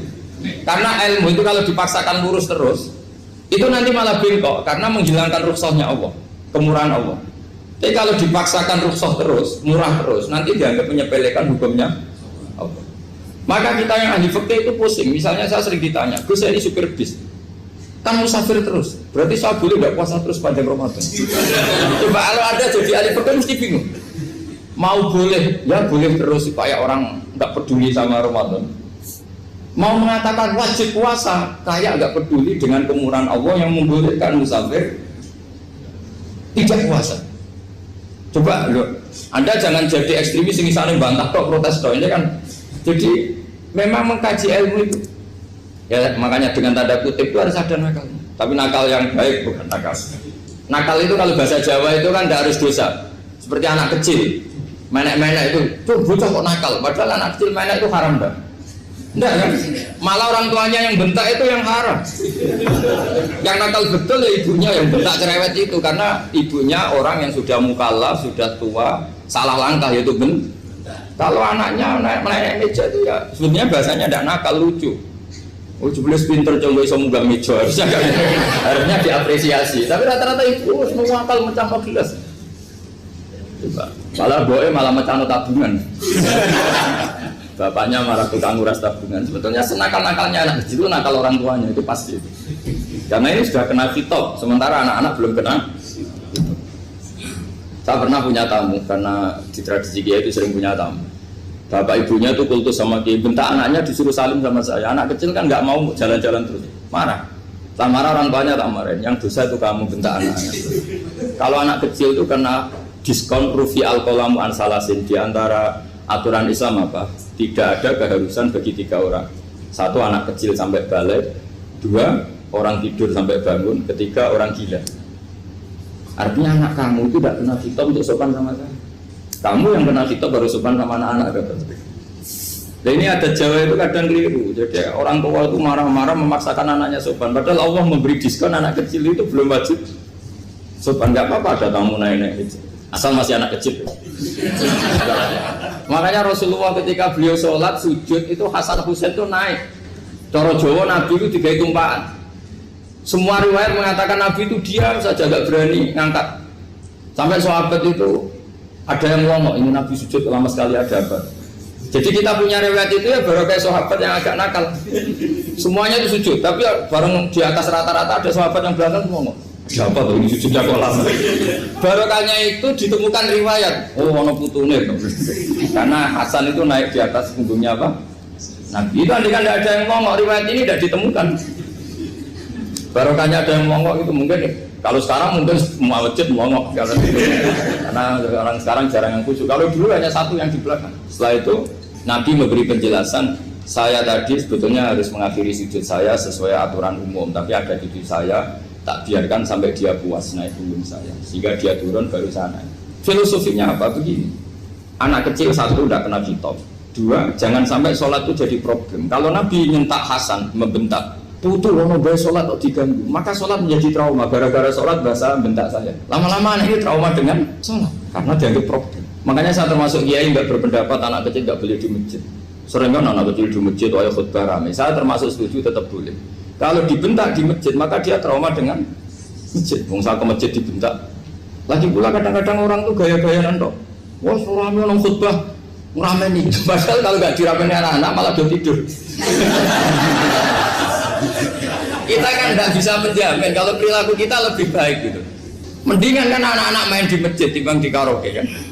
Jadi kan, ya ini maksudnya saya, ini fikih ya, fikih itu wilayahnya, makanya jadi ahli fikih itu susah-susah gampang. Jangan hanya berpikir protes dengan ketentuan fikih, mengkaji yang sebanyak-banyaknya itu tadi. Misalnya Anda seorang supir permanen, supir bis terutama, kalau truk kan bisa leha-leha, kalau bis kan apa ada deadline-nya ya waktu, seperti bis jurusan Surabaya Semarang, saya kan sering naik bis jurusan Surabaya Semarang. Kadang-kadang supirnya melihat saya tanya, Gus saya ini supir. Saya ini Ramadan itu gimana ya? Ya saya sudah ngerti setengah nakal, dan senengnya dijawab rasa poso ya saya tahu. Tapi masalahnya secara fikih kalau kamu mengatakan kamu harus puasa terus, kamu melanggar konstitusi ilmu. Memang musafir punya diskon? Boleh tidak puasa. Pertanyaannya bayarnya kapan? Mau Syawal ya nyupir lagi, Zulhijjah nyupir lagi, nanti sampai Ramadan ya. Nah terus ya pas kamu cuti, biasanya cutinya pas sakit, boleh diskon lagi karena sakit. Coba. Nah, andai kan ada jadi ahli fikih milik zaman. Lu kalau orangnya soleh terus kayak ustadz-ustadz di sini kayak dosen UI kan, masa dosen UI Universitas Islam nggak Islami kan nggak mungkin. Mungkin memilih poso kan. Masalahnya ini kan hukum untuk orang kebanyakan, nggak boleh hukum musuh gak kuat. Sahur jam 3:30 ngombe vitamin pokoknya harus kuat. Itu tidak hukum, itu saran. Hukum itu beda dengan saran. Hukum itu hanya berbicara musafir itu boleh stop. Kalau saran memang boleh, ya usahakan kamu makan 3:30 pas fit nyupir. Terus kalau nyupir selesai jam 10 nanti istirahat. Memangnya majikan bisa ngatur jamnya? Itu fikih. Maka menjadi perdebatan yang namanya pergi itu apa? Menurut Imam Syafi'i pergi itu ya dari rumahnya ke tempat yang asing yang tidak wilayahnya namanya pergi. Menurut Imam Ahmad bin Hanbal enggak. Pergi itu tidak kerja. Jadi orang yang supir yang seperti itu namanya tidak pergi tapi kerja. Tanyakan ke publik, misalnya jenengan ke UI, istri kamu atau suami kamu ditanya, istri kamu kemana? Kira-kira jawabnya bilang pergi jalan-jalan apa bilang kerja? Kerja. Makanya kata Imam Ahmad bin Hanbal, mudi musafar atau orang yang berprofesi, yang profesinya memang harus pergi kayak traveling atau supir, maka itu namanya tidak pergi, namanya itu kerja. Karena apa? Sekali distatuskan pergi, maka ikut status yang dikatakan Allah dan Rasul, dapat diskon, boleh tidak puasa. Maka terus kita debat tentang definisi. Nah, definisi ini penting karena yang menjadikan hukum rubah itu definisi. Misalnya gini, mbak ini ngaji saya, statusnya kalau pakai status saya ajnabi, orang lain bapak ajnabiyah, maka hukumnya saya melihat bapak ini haram karena statusnya ajnabi melihat ajnabiyah yang tidak mahram. Tapi kalau di fikih itu ada statusnya. Antara lelaki boleh muwajahah sama perempuan adalah satu untuk belajar, dua untuk muamalah, tiga untuk kesaksian, empat untuk pengobatan. Itu kan ada pengecualian. Sehingga statusnya sekarang Mbak itu belajar, apa ini melihat Gus Bah atau Gus Bah itu mengajar atau gimana, itu statusnya bisa rubah. Makanya kalau sebetulnya kalau kita marung di warung misalnya Padang, kita nggak pilah-pilah, kebetulan pelayannya perempuan itu masih bisa dipilah secara fikih. Saya muamalah marung, cuma kebetulan penjaganya. Tapi masalahnya Pak ini punya daftar penjaga yang cantik, masalah. Maka pertanyaannya itu marung ke situ demi marung apa demi melihat? Tidak jawab saja. Demi marung apa demi melihat? Kalau demi marung sepakat yang penjaga yang sangar-sangar juga banyak. Akhirnya kalau demi makan, penjaga yang cowok kan banyak. Kalau demi melihat, berarti yang dihitung kan niatnya. Berarti karena muamalah apa karena melihat? Melihat. Itu status. Jadi makanya kalau mudi musafar itu namanya orang pergi atau orang kerja? Orang kerja. Maka menurut pikirannya Imam Ahmad bin Hanbal seperti itu harus puasa karena dia adalah pekerja, bukan musafir. Lalu dalam masalah jumlah 3 hari misalnya, kalau dalam fikih kita, nggak saya kenapa ngomong fikih terus ya, karena banyak yang melupakan fikih. Jenengan pergi haji, zaman Nabi haji itu jamak dan qashar terus. Padahal hajinya Nabi itu, haji itu minimal kan berapa hari minimal itu? 9, 10, 11, 12. Sebenarnya haji itu minimal hanya 4 hari. Karena 13 Dzulhijjah bisa nafar apa? Awal. Kalau nafar awal berarti nggak ada kewajiban nafar sani. Berarti yang wajib betul kan 9, tanggal 9 wukuf di Arafah, terus 10 biasanya ifadah sama balang jumroh apa? Akobah, terus 11, 12 itu kan sudah boleh cabut karena apa? Nafar apa? Awal. Berarti nggak usah nafar apa? Sani. Berarti hanya berapa? 4. Tapi Nabi haji di Mekah Madinah itu sampai 40 hari karena perjalanan. Pertanyaannya, ketika Nabi menjamak dan mengqashar itu cara Imam Syafi'i lis safar. Karena Nabi orang Madinah datang ke Mekah dengan jarak 460 kilo, maka Nabi boleh jamak dan qashar. Jadi pikiran Imam Syafi'i, jamaknya Nabi itu lis safar karena pergi. Cara pikiran Imam Malik enggak, jawabnya Nabi itu lin nusuk. Nabi menjamak sholat itu karena melakukan ibadah haji. Efeknya adalah orang Mekah kalau haji itu cara Imam Malik meskipun jaraknya dekat boleh apa? Boleh apa? Qashar, boleh jamak qashar. Lalu terus ada pertanyaan fikih lagi. Lalu jamak qashar itu karena pergi apa karena masyaqqah? Karena repot. Coba kalau sampean kira-kira jawab. Misalnya kita orang kaya bawa uang 1 miliar, naiknya Alphard, ada supirnya, ada ajudannya, pergi di jarak 100 kilo. Masyarakatnya kan tidak ada sama sekali, apalagi di tol kebetulan nggak macet. Kira-kira boleh jamak nggak? Boleh, terus karena pergi, tapi kan nggak ada repotnya sama sekali. Dibanding misalnya yang ngebis bawa beras 1 kintal gitu kan, udah gitu suruhan orang lagi kan pusing. Maka fikih ini untuk memberi hukum itu, kalau fikih itu menstatuskan dulu. Ini orang boleh jamak itu karena masyaqqah apa karena safar. Lalu kalau setelah karena safar itu karena jaraknya apa tingkat masyaqqahnya. Kalau karena jaraknya ya tidak juga. Tidak juga gini maksudnya. Mungkin Anda tidak pernah terpikir begini. Kalau saya mau ke Jakarta, kemudian sampai Purworejo itu sudah waktu zuhur, saya boleh nggak zuhur di situ sama saya? Boleh kan? Padahal perjalanan saya belum capek. Artinya nunggu boleh jamak itu setelah kita menempuh jarak itu apa menuju, sedang menuju dan niat. Sedang menuju dan niat. Misalnya saya mau ke Jakarta, saya orang Sleman mau ke Jakarta, itu sampai mana itu Magelang itu sudah boleh jamak kan? Boleh kan? Boleh karena saya mau ke. Nah pertanyaan secara fikih mungkin Anda tidak terlintas. Ternyata ditelepon sama istrinya nggak jadi pergi. Padahal sholatnya kadung di jamak duhur dan asar. Apakah setelah di rumah sholat lagi? Teman nggak pernah mikir gitu. Jadi orang fikih itu sudah pusing, makanya jangan diprotes terus. Kita ini sudah pusing. Ya orang itu enak aja protes terus. Nggak perlu didengar, nanti wajib sholat lagi enggak? Dia bolehnya jamak kan berdasar berstatus musafir. Ternyata setelah Magelang ditelepon istrinya nggak jadi. Dia kadang sholat duhur dan asar. Setelah pulang masih jam 1.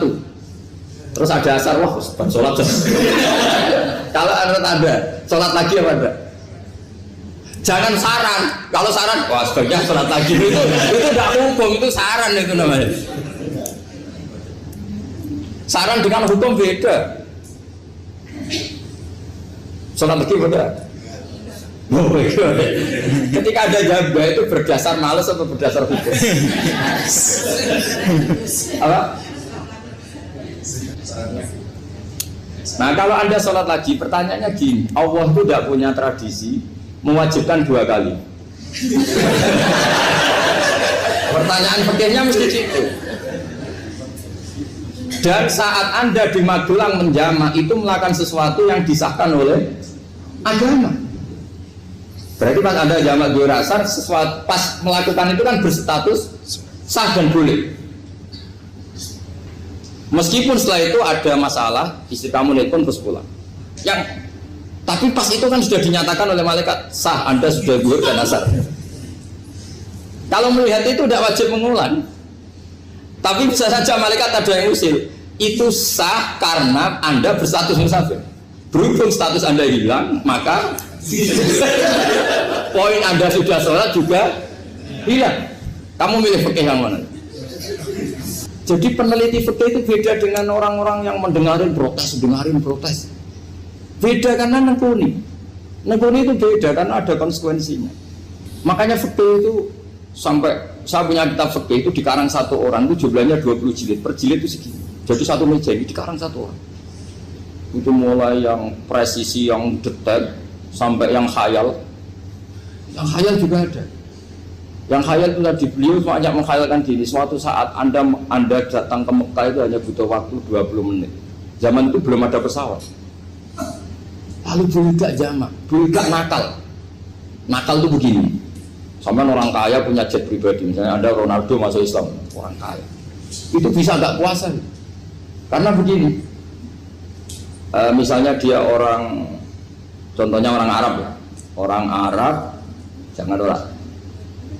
Dan contohnya itu dibalik saja. Di sini itu kalau imsak jam berapa? Imsak Ramadan jam berapa? Digai 3:30 aja biar aman ya. Kalau 3:30 kan masih imsak. Dia terbang ke Mekah. Jadi orang sini puasa jam 5 kan mulai puasa. Dia terbang ke Mekah kan masih malam. Makan terus dia. Mekah mau ada matahari terbang lagi ke barat.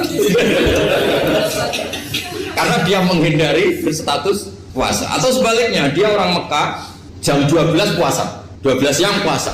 Dia wah kalau 6 jam lagi buka bisa barat saya. Terbang ke Indonesia.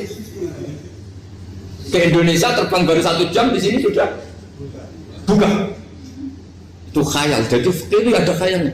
Itu lama dulu sebelum ada pesawat sedang mengkhayal gitu. Bolehkah orang yang di Masyrik ke Maghrib demi itu? Kalau Anda jadi Raja Salman jam 1 kok sudah nggak kuat apa? Puasa itu diberi saran terbang ke Indonesia. Itu kalau pakai jet kan nggak sampai 9 jam, 1 jam ke Jakarta. Sudah ada wow akbar. Bukan. Boleh nggak? Belum mau kamu nggak bilang, oh nggak boleh. Wong di Jakarta sudah bisa sih. Masa sudah matahari terbenam orangnya nggak boleh? Bukan. Lah ya. Apa?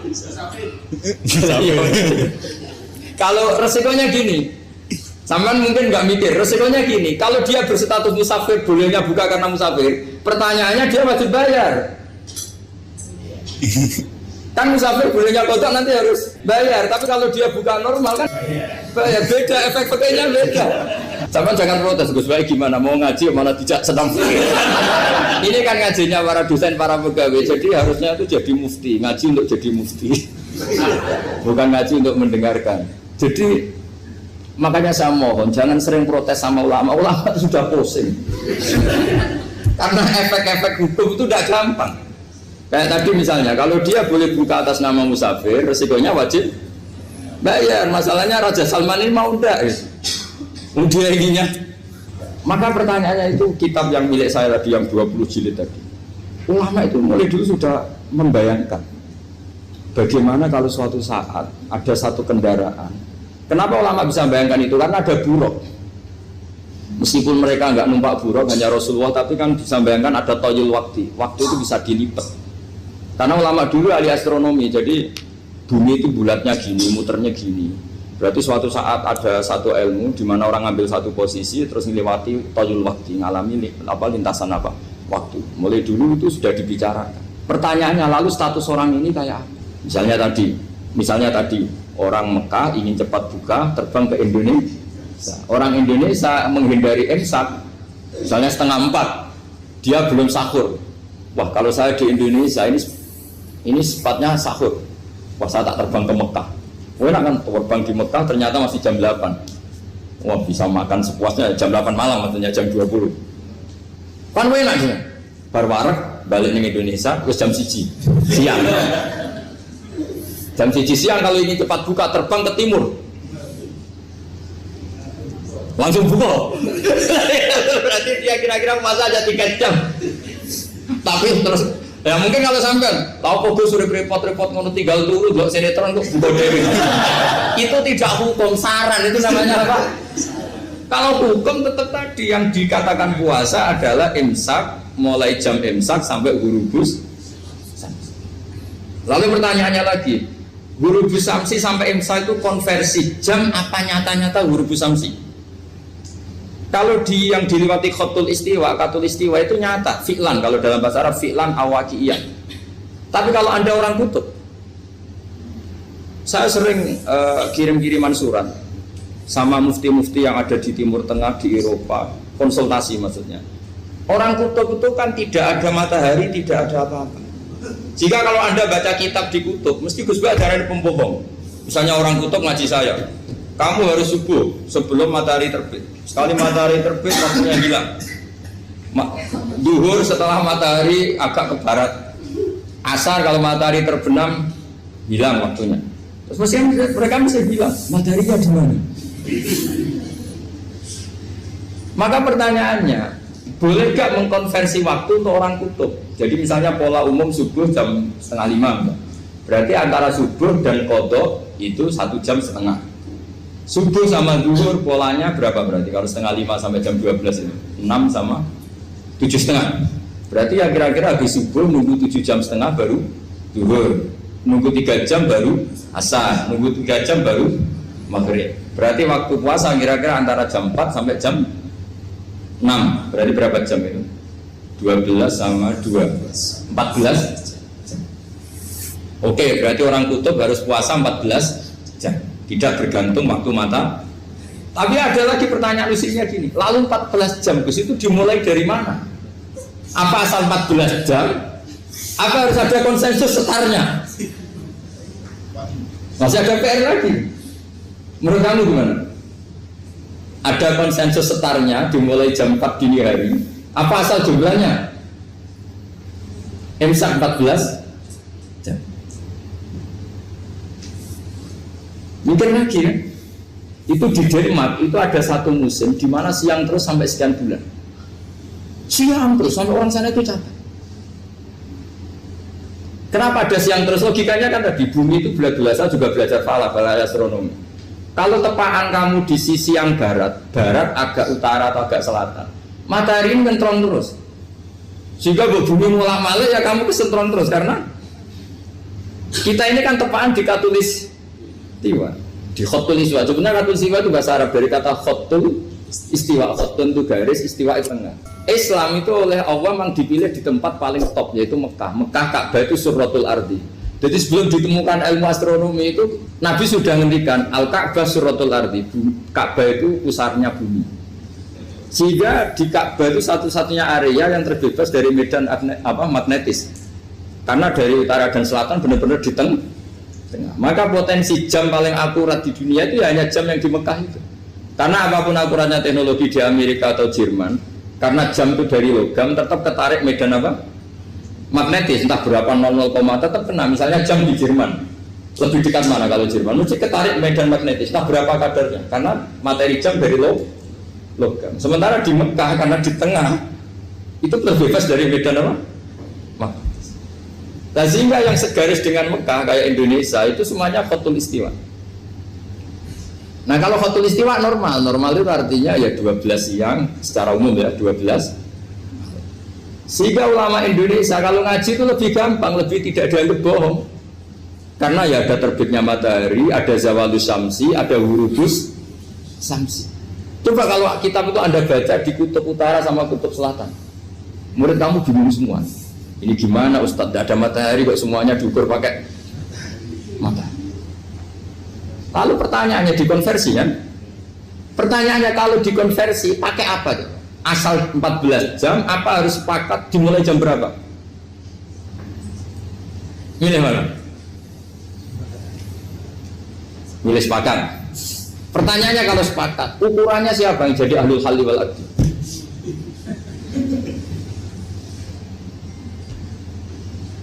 Jadi orang fikih itu sudah bingung, makanya saya mohon jangan sering diprotes.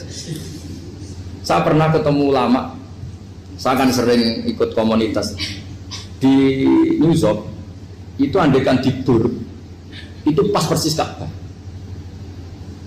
Jadi buminya itu kalau dibur pas persis Ka'bah.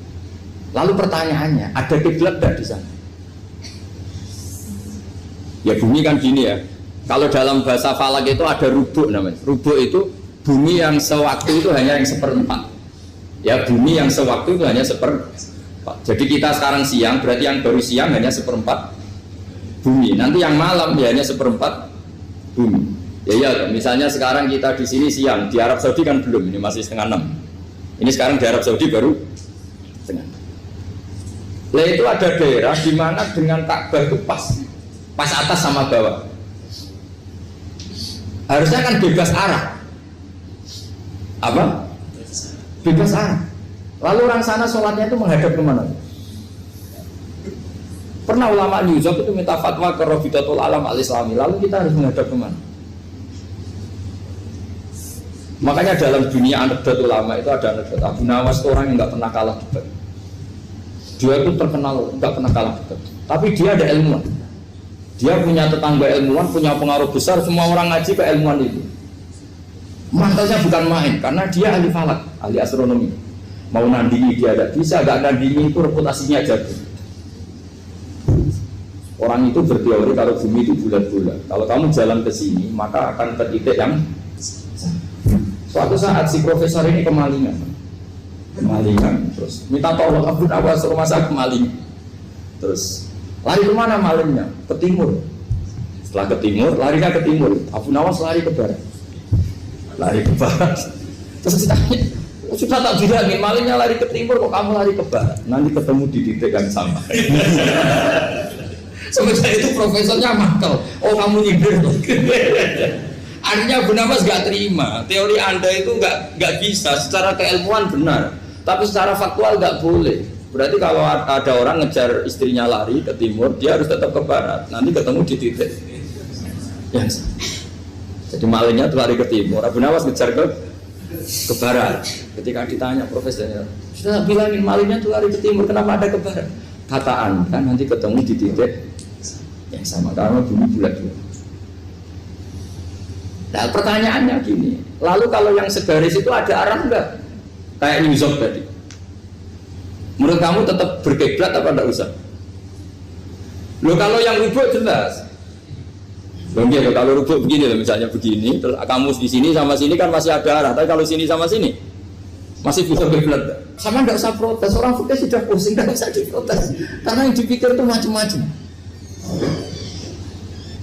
Nah ya makanya ini mengkaji ya, saya mohon ya kayak tadi ini mengkaji, saya mohon saya cukupkan sekian. Sementing apa ya, kita ada respeknya lah sama ulama. Jadi ulama itu susah, mikirnya susah, harus tanggung jawab di depan Allah, di dunia diprotes terus. Ini mungkin yang bawa kitab ikutnya halaman 293 ya. Itu yang mungkin nanti bisa dikopi sama yang nggak punya tag. Yang nggak punya tag mengkopi sama yang punya. Di sini diantaranya itu ada bab faslun fi dzikri rajul manaqiba nafsi. Bab seseorang boleh menyebut kelebihannya sendiri. Asal niatnya tidak riya. Di sini dicontohkan, tadi Bapak siapa namanya? Samsul. Pak Samsul ya. Di sini diceritakan ketika mau masa paceklik, saya ulang lagi masa paceklik, itu Nabi Yusuf karena merasa amanah dan merasa punya kemampuan mengelola ketahanan pangan, beliau bilang ke rajanya, qala ij'alni ala khazainil ardi inni hafizun alim. Raja, jadikan kami pengatur ketahanan pangan karena ini hafizun alimnya dan saya terpercaya. Hanya Nabi Yusuf seorang nabi tentu panutan, beliau menonjolkan kemampuannya itu boleh asal untuk kemaslahatan. Misalnya ada orang Islam sakit atau kiai sakit, dengan dokter bilang saja saya dokter biasa yang nangani. Itu boleh karena motivasi Anda dalam menyelamatkan Pak Kiai tadi atau orang yang sakit, bukan motivasi Anda adalah hadun nafsi, misalnya kalau dalam bahasa keinginan apa? Pribadi. Kalau kamu berdoa itu yang tadarruk itu ya yang sangat sopan, wakuf ya, secara diam-diam atau secara enggak berlebihan. Terus hanya ayat innahu la yuhibbul mu'tadin. Allah itu tidak suka orang yang melewati batas. Itu termasuk melewati batas dalam doa karena ada unsur mendikte Allah. Saya memberi contoh tadi. Misalnya kita sebagai cowok berdoa, ya Allah saya ingin punya istri cantik, sholihah, nasabnya baik, enggak pernah cerewet, enggak pernah apa. Itu kan nanti nyarinya juga susah. Nanti kalau Allah menjabatkan itu adanya di surga, ning donya ora payu rabi, kira-kira. Nah itu sudah berlebihan. Terus kalau ada ulama mengatakan doa itu mukhul ibadah, itu maksudnya gini, doa itu bukti kita minta itu bukti kita lemah. Dan merasa lemah itu sudah bagian dari ibadah. Makanya masyhur itu syairnya Abdul Al-Haddad itu. Fadu'ai wabtihali dalilun li fiftikori itu. Jadi saya berdoa itu hanya sebagai bukti saya butuh Allah. Saya sendiri tidak punya kepentingan mustajab apa enggak. Jadi wali-wali yang mengatakan doa itu mukhul ibadah, sebetulnya itu malah wali-wali yang dari awal enggak kelintas disembadani apa enggak. Butuhnya dia itu menunjukkan bahwa saya ini lemah. Buktinya posisinya minta. Itu yang dimaksud mukhul ibadah. Tapi kalau kita berdoa terus posisi kita protes. Katanya kamu baik ya Allah, engkau baik. Ternyata enggak juga. Buktinya semua doa saya enggak kamu kabulkan. Wah, ini malah doa kriminal. Jadi yang dimaksud mukhul ibadah itu doa itu bukti minta. Minta itu bukti lemah. Makanya ada syairnya Abdul Al-Haddad maksud fadu'a ibabtihali dalilun li fiftikor. Jadi saya minta engkau ya Allah itu bukti saya butuh. Jadi itu bukan dua hal yang harus dipertentangkan. Jadi kalau doa dikatakan apa? Ibadah karena di doa itu minta. Nah, minta itu bukti merasa kita lemah. Berarti kita sa'il Allah mas'ul. Kita minta Allah yang kita mintain. Kita menengadah Allah yang berposisi memberi. Itu saja sudah cukup sebagai ibadah. Meskipun doa kita tidak mustajab.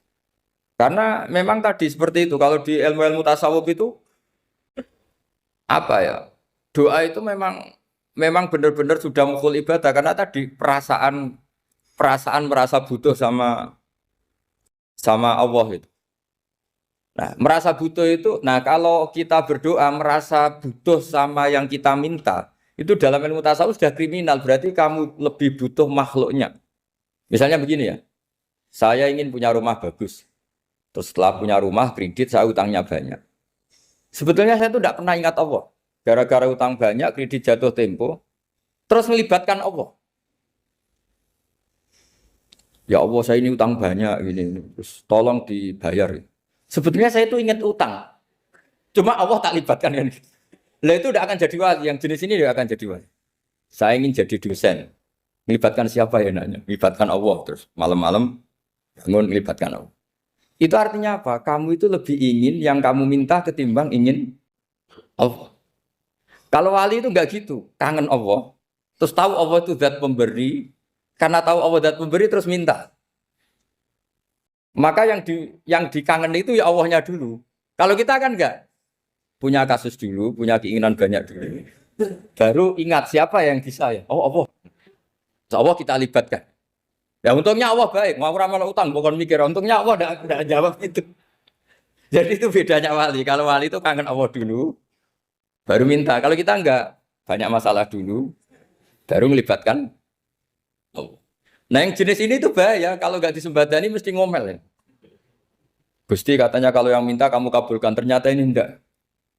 Nanti kalau Allah jawab, kamu itu tidak kangen saya, kamu itu kangen uang, kangen perempuan cantik yang kamu inginkan.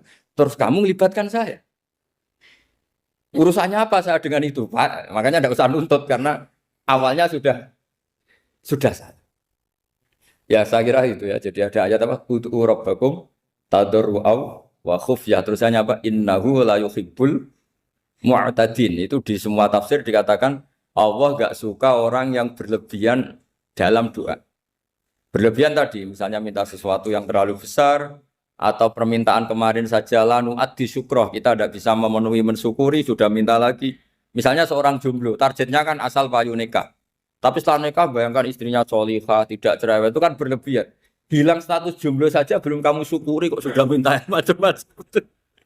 Jadi harusnya kan syukur dulu ya. Sekedar laku nikah ini kan ada syukur yang harus, seperti jadi dosen juga gitu. Sekedar jadi dosen harus kita syukuri dulu karena menjadi kita tidak nganggur. Itu kan satu harkat sosial yang luar biasa. Jangan tahu-tahu sudah hari kedua cari intensif, cari ini itu, syukurnya aja belum sudah kemana-mana. Lah itu sudah mu'tadin, sudah melebihi apa? Batas. Ya saya kira. Jadi begini ya masalah pendidikan ya. Kalau saya jawab pakai ilmu hakikat saja karena ini keahlian saya. Sebetulnya begini ya, kalau misalnya itu ya subjektif juga, misalnya bilang rata-rata alumni pondok ini sukses, alumni kampus ini sukses, yang ini tidak sukses, itu satu pasti subjektif. Karena biasanya yang diterkenalkan ya yang sukses-sukses. Saya punya tetangga dari pondok yang Anda sebut itu kebetulan tidak sukses semua. Itu jantung saya sampai ngeluh. Saya ini gimana kok? Ya sudah seperti itu kan subjektif. Tapi menyangkut pendidikan itu begini ya, menyangkut hasil dari pendidikan itu. Andai kan kita bicara ilmu hakikat, misalnya kita mondok itu, mondok kemudian jadi orang miskin, jadi orang yang menurut orang banyak tidak berguna di masyarakat. Ternyata kita ini orang yang kelihatan tidak punya karir, tapi kalau malam sujud sama Allah, punya anak niat memperbanyak orang sujud, terus punya ibu yang sakit-sakitan kita rawat. Meskipun kita tidak jadi dosen, tidak jadi menteri. Tapi indah Allah itu luar biasa karena berstatus ngerawat ibu, ngerawat anak, ngerawat istri. Nah Islam itu datang dengan jargon-jargon seperti itu. Sehingga Nabi kalau muji itu ada Uwais Al-Qarni, ini orang yang luar biasa. Ternyata dia itu punya ibu lumpuh yang kalau kemana-mana harus digendong. Ketika tetangga-tetangganya berhasil sowan Rasulullah itu Uwais Al-Qarni tidak bisa. Karena setiap ibunya dipamitin mau sowan ke Rasulullah itu sama ibunya nggak boleh. Tapi apa yang terjadi? Justru dipuji-puji Nabi sebaik-baiknya kurun. Kurun itu waktu. Adalah kurun yang ada Uwais Al-Qarni. Saya punya teman, ini kisah nyata, saya berkali-kali ngisi ngaji di komunitas ulama. Ini mungkin tidak bagus untuk kampus, tapi harus saya utarakan supaya ya kita evaluasi. Saya bilang gini, saya ini jadi kiai itu sering iri sama orang goblok. Orang goblok itu barokah kata saya gitu. Itu kiai-kiai kaget semua karena saya bilang orang goblok itu barokah. Saya beri contoh gini, misalnya saya pinter, terus juara MTQ, juara hafal Quran atau juara baca Quran secara tartil. Ujung-ujungnya saya dapat apa? Hadiah umroh atau apalah, atau hadiah rumah atau apa. Pertanyaannya adalah mendapat. Saya ulang lagi, mendapat. Sementara ada santri yang bodoh, gara-gara bodoh itu dosen UI yang enggak, jadi kiai yang enggak, akhirnya dia jadi bekerja di Korea. Barokahnya bodoh tadi. Karena di Korea melihat orang ateis, akhirnya dia kepikiran bikin masjid. Sebagian gajinya disumbangkan untuk masjid. Ini bodoh pendiri masjid. Tapi kita gara-gara dosen dakwah di masjid, ini pinter dapat uang dari masjid. Nah ini bukan nyindir, ini biasa saja. Ini maksud saya. Maksud saya, kamu jangan ngabaikan hidup. Akhirnya apa yang terjadi? Saya ini punya teman ini betul. Saya ini kan kecelok dulu tuh Gus Alim. Nasib saya di mana-mana dihormati. Kadang saya merasa dosa. Kok dihormati? Saya punya teman, dulu gobloknya minta ampun sekolah, sekelas maksudnya. Gobloknya, soalnya gobloknya harus disepakati. Sudah. Iya, goblok mujma'al ya kira-kira. Singkat cerita dia itu hidup di pedalaman Kalimantan sekitar tahun 92. Dulu kan biasalah di dalam hutan itu pasti ada penebangan hutan macam. Dia ada bosnya, yang jelas dia ada bosnya. Saya yakin juga agak kriminal. Karena dia tidak yang illegal logging. Pokoknya ditakdir dia hidup di tengah hutan. Ikut orang. Setelah itu dulu nggak ada HP. Sering kirim surat ke saya, Gus, saya ini hidup di tengah hutan. Tapi saya ini muslim pernah mondok. Kalau nggak bikin sumpah itu nggak enak. Bikinlah dia Jumatan. Nah karena dia pernah ngaji fikih Syafi'i, kalau Jumatan nggak ada orang 40 itu harusnya zuhur tidak Jumatan. Tapi orang yang kerja di situ tidak mau. Wong dino Jumat kok zuhuran loh Pak. Kalau dino Jumat ya Jumatan ya. Tanya saya, Gus itu kalau ada kaulnya enggak supaya Jumatan ndak orang 40 sah. Singkat cerita dia lama-lama jadi pendiri masjid di situ. Dia punya sedikit gaji ya dipakai masjid, punya sedikit tanah diwakafkan untuk masjid. Artinya apa? Indawa ini banyak orang bodoh, ternyata di komunitasnya dia muassis, pendiri, pemberi. Sementara kita yang kecelok pinter, dapat umroh, dapat bonus. Kira-kira nanti kita ketemu Allah. Kamu pernah nyumbang Islam apa? Yang bodoh jawab, oh nanti Gusti bikin masjid di pedalaman. Kita yang pinter. Kayaknya kalau memberi, enggak lah Gusti. Reputasinya mendapat. Ketika Nabi memenangkan perang Badar, itu ada Asra Badrin, tawanan-tawanan perang Badar. Nabi suka musyawarah, suka rembukan. Ya Abu Bakrin, menurut kamu tawanan ini diapakan? Kata Abu Bakar, hum asyiratuka. Mereka itu keluarga engkau, orang-orang Quraisy. Ya dibebaskan saja. Pakai tebusan. Nanti uang itu kita kelola supaya jadi penguat Islam. Dan orang-orang ini merasa utang jasa karena harusnya dibunuh tapi kita bebaskan. Terus tanya, bagaimana kamu ya Umar menurut kamu? Kata Umar, ini kan orang-orang yang dulu ingin bunuh kamu. Yang ingin menghabisi jenengan, ingin dan sudah ngusir jenengan. Ya setelah ketangkap ya dibunuh kok repot. Apa kata Rasulullah? Rasulullah spontan ngendikan, innama salaka ya Abu Bakrin kama sali Ibrahim. Kamu ibarat kayak Nabi Ibrahim. Izqala faman tabi'ani fa innahu minni wa man asani fa innakal ghafurur rahim. Jadi Nabi Ibrahim itu unik. Melihat umat itu sesyafakoh itu. Syafakoh itu banget sayangnya. Nabi Ibrahim cara berpikir, faman tabi'ani fa innahu minni. Orang yang ikut saya ya Allah pasti golongan saya. Tentu layak masuk surga. Wa man asani, orang yang mendurhakai saya, fa innakal ghafurur rahim. Engkau Maha Pengampun. Bukan yang mendurhakai langsung masuk neraka, enggak. Engkau Maha Pengampun. Wa masalu kaya Umar kama salin Nuh. Isqala rabbi la tadzar ala ardi minal kafirina dajjara. Umar, kamu mirip Nabi Nuh. Inginnya semua orang kafir dihabisin. Ya masyhur kan Nabi Nuh itu enggak ingin ada orang kafir sampai ada banjir tufan. Nah kalau sampean tanya bedanya apa dengan garis keras sekarang? Bedanya ya beda sekali. Kalau Nabi Nuh benci sama orang kafir itu diserahkan yang punya. Sehingga yang punya yaitu Allah yang menghukum dengan banjir bandang. Tapi kalau kita kan kadang kita bertindak sendiri. Jadi potensi disalahkan. Yang jelas dalam hadis-hadis sahih, Nabi Nuh itu tidak bisa mensyafaati karena itu. Ketika diminta syafaat, ini hadis sahih bukan ada di Bukhari, ada di Muslim. Karena biasanya kalau di kota itu ditanya, ini sahih enggak? Untungnya yang tanya kadang enggak paham, ini alhamdulillahnya. Jadi wah repot. Nabi Nuh itu diantara sebabnya enggak bisa mensyafaati adalah pernah corong Jawa maksudno kaume. Kalau dalam bahasa Arab itu da'a li Zaidin berarti mendoakan positif. Kalau da'a la Zaidin mendoakan negatif. Kalau orang Jawa itu ada doa, ada pasot. Nabi Nuh adalah orang yang pernah maksudkan kaumnya. Nah, saya cerita sedikit tentang Nabi Nuh dan Nabi Ibrahim. Nabi Ibrahim dianggap tadi cerminannya Abu Bakar, dianggap niru Ibrahim, cerminannya Umar, dianggap niru Nabi siapa? Nabi Nuh. Lalu kalau sampean tanya, Bedanya gimana? Begini logikanya. Kita mengkaji secara akademik begini. Ada ulama besar namanya Abdul Hasan Asyadzili, itu masyhur di Indonesia menjadi Thariqah Syadziliyah. Terus ada seorang muridnya minta gini, ya Abdul Hasan Asyadzili, tolong saya dikasih ijazah supaya saya tidak pernah maksiat di bumi ini. Karena saya takut sama Allah, kalau saya maksiat itu merasa tidak nyaman dengan Allah. Abdul Hasan Asyadzili ini malah marah besar. Atuhibbu alla tadhharu maghfiratu. Kalau kamu tidak pernah maksiat, berarti kamu suka maghfirahnya Allah Ta'ala itu tidak kelihatan. Karena tidak ada yang maksiat. Tapi bukan dukung kamu yang tidak. Ini cerita ilmiah. Tapi kalau Said Abdul Al-Haddad, itu kebalikannya. Ada orang fasik gitu, hidup berkeliaran, mengganggu masyarakat, ganggu ketertiban agama. Ada kiai atau siapa gitu mendoakan supaya tobat atau dikasih panjang umur supaya nanti bisa tobat. Itu beliau, Said Abdul Al-Haddad marah besar. Man da'a li fasikin bil baqa faqad ahabba ayu sawahu fi ardi. Orang yang mendoakan orang fasik hidup berarti dia suka Allah dimaksiati di buminya. Jadi akhirnya jadi kutub besar, yang satu Syadziliyah, yang satu Haddadi.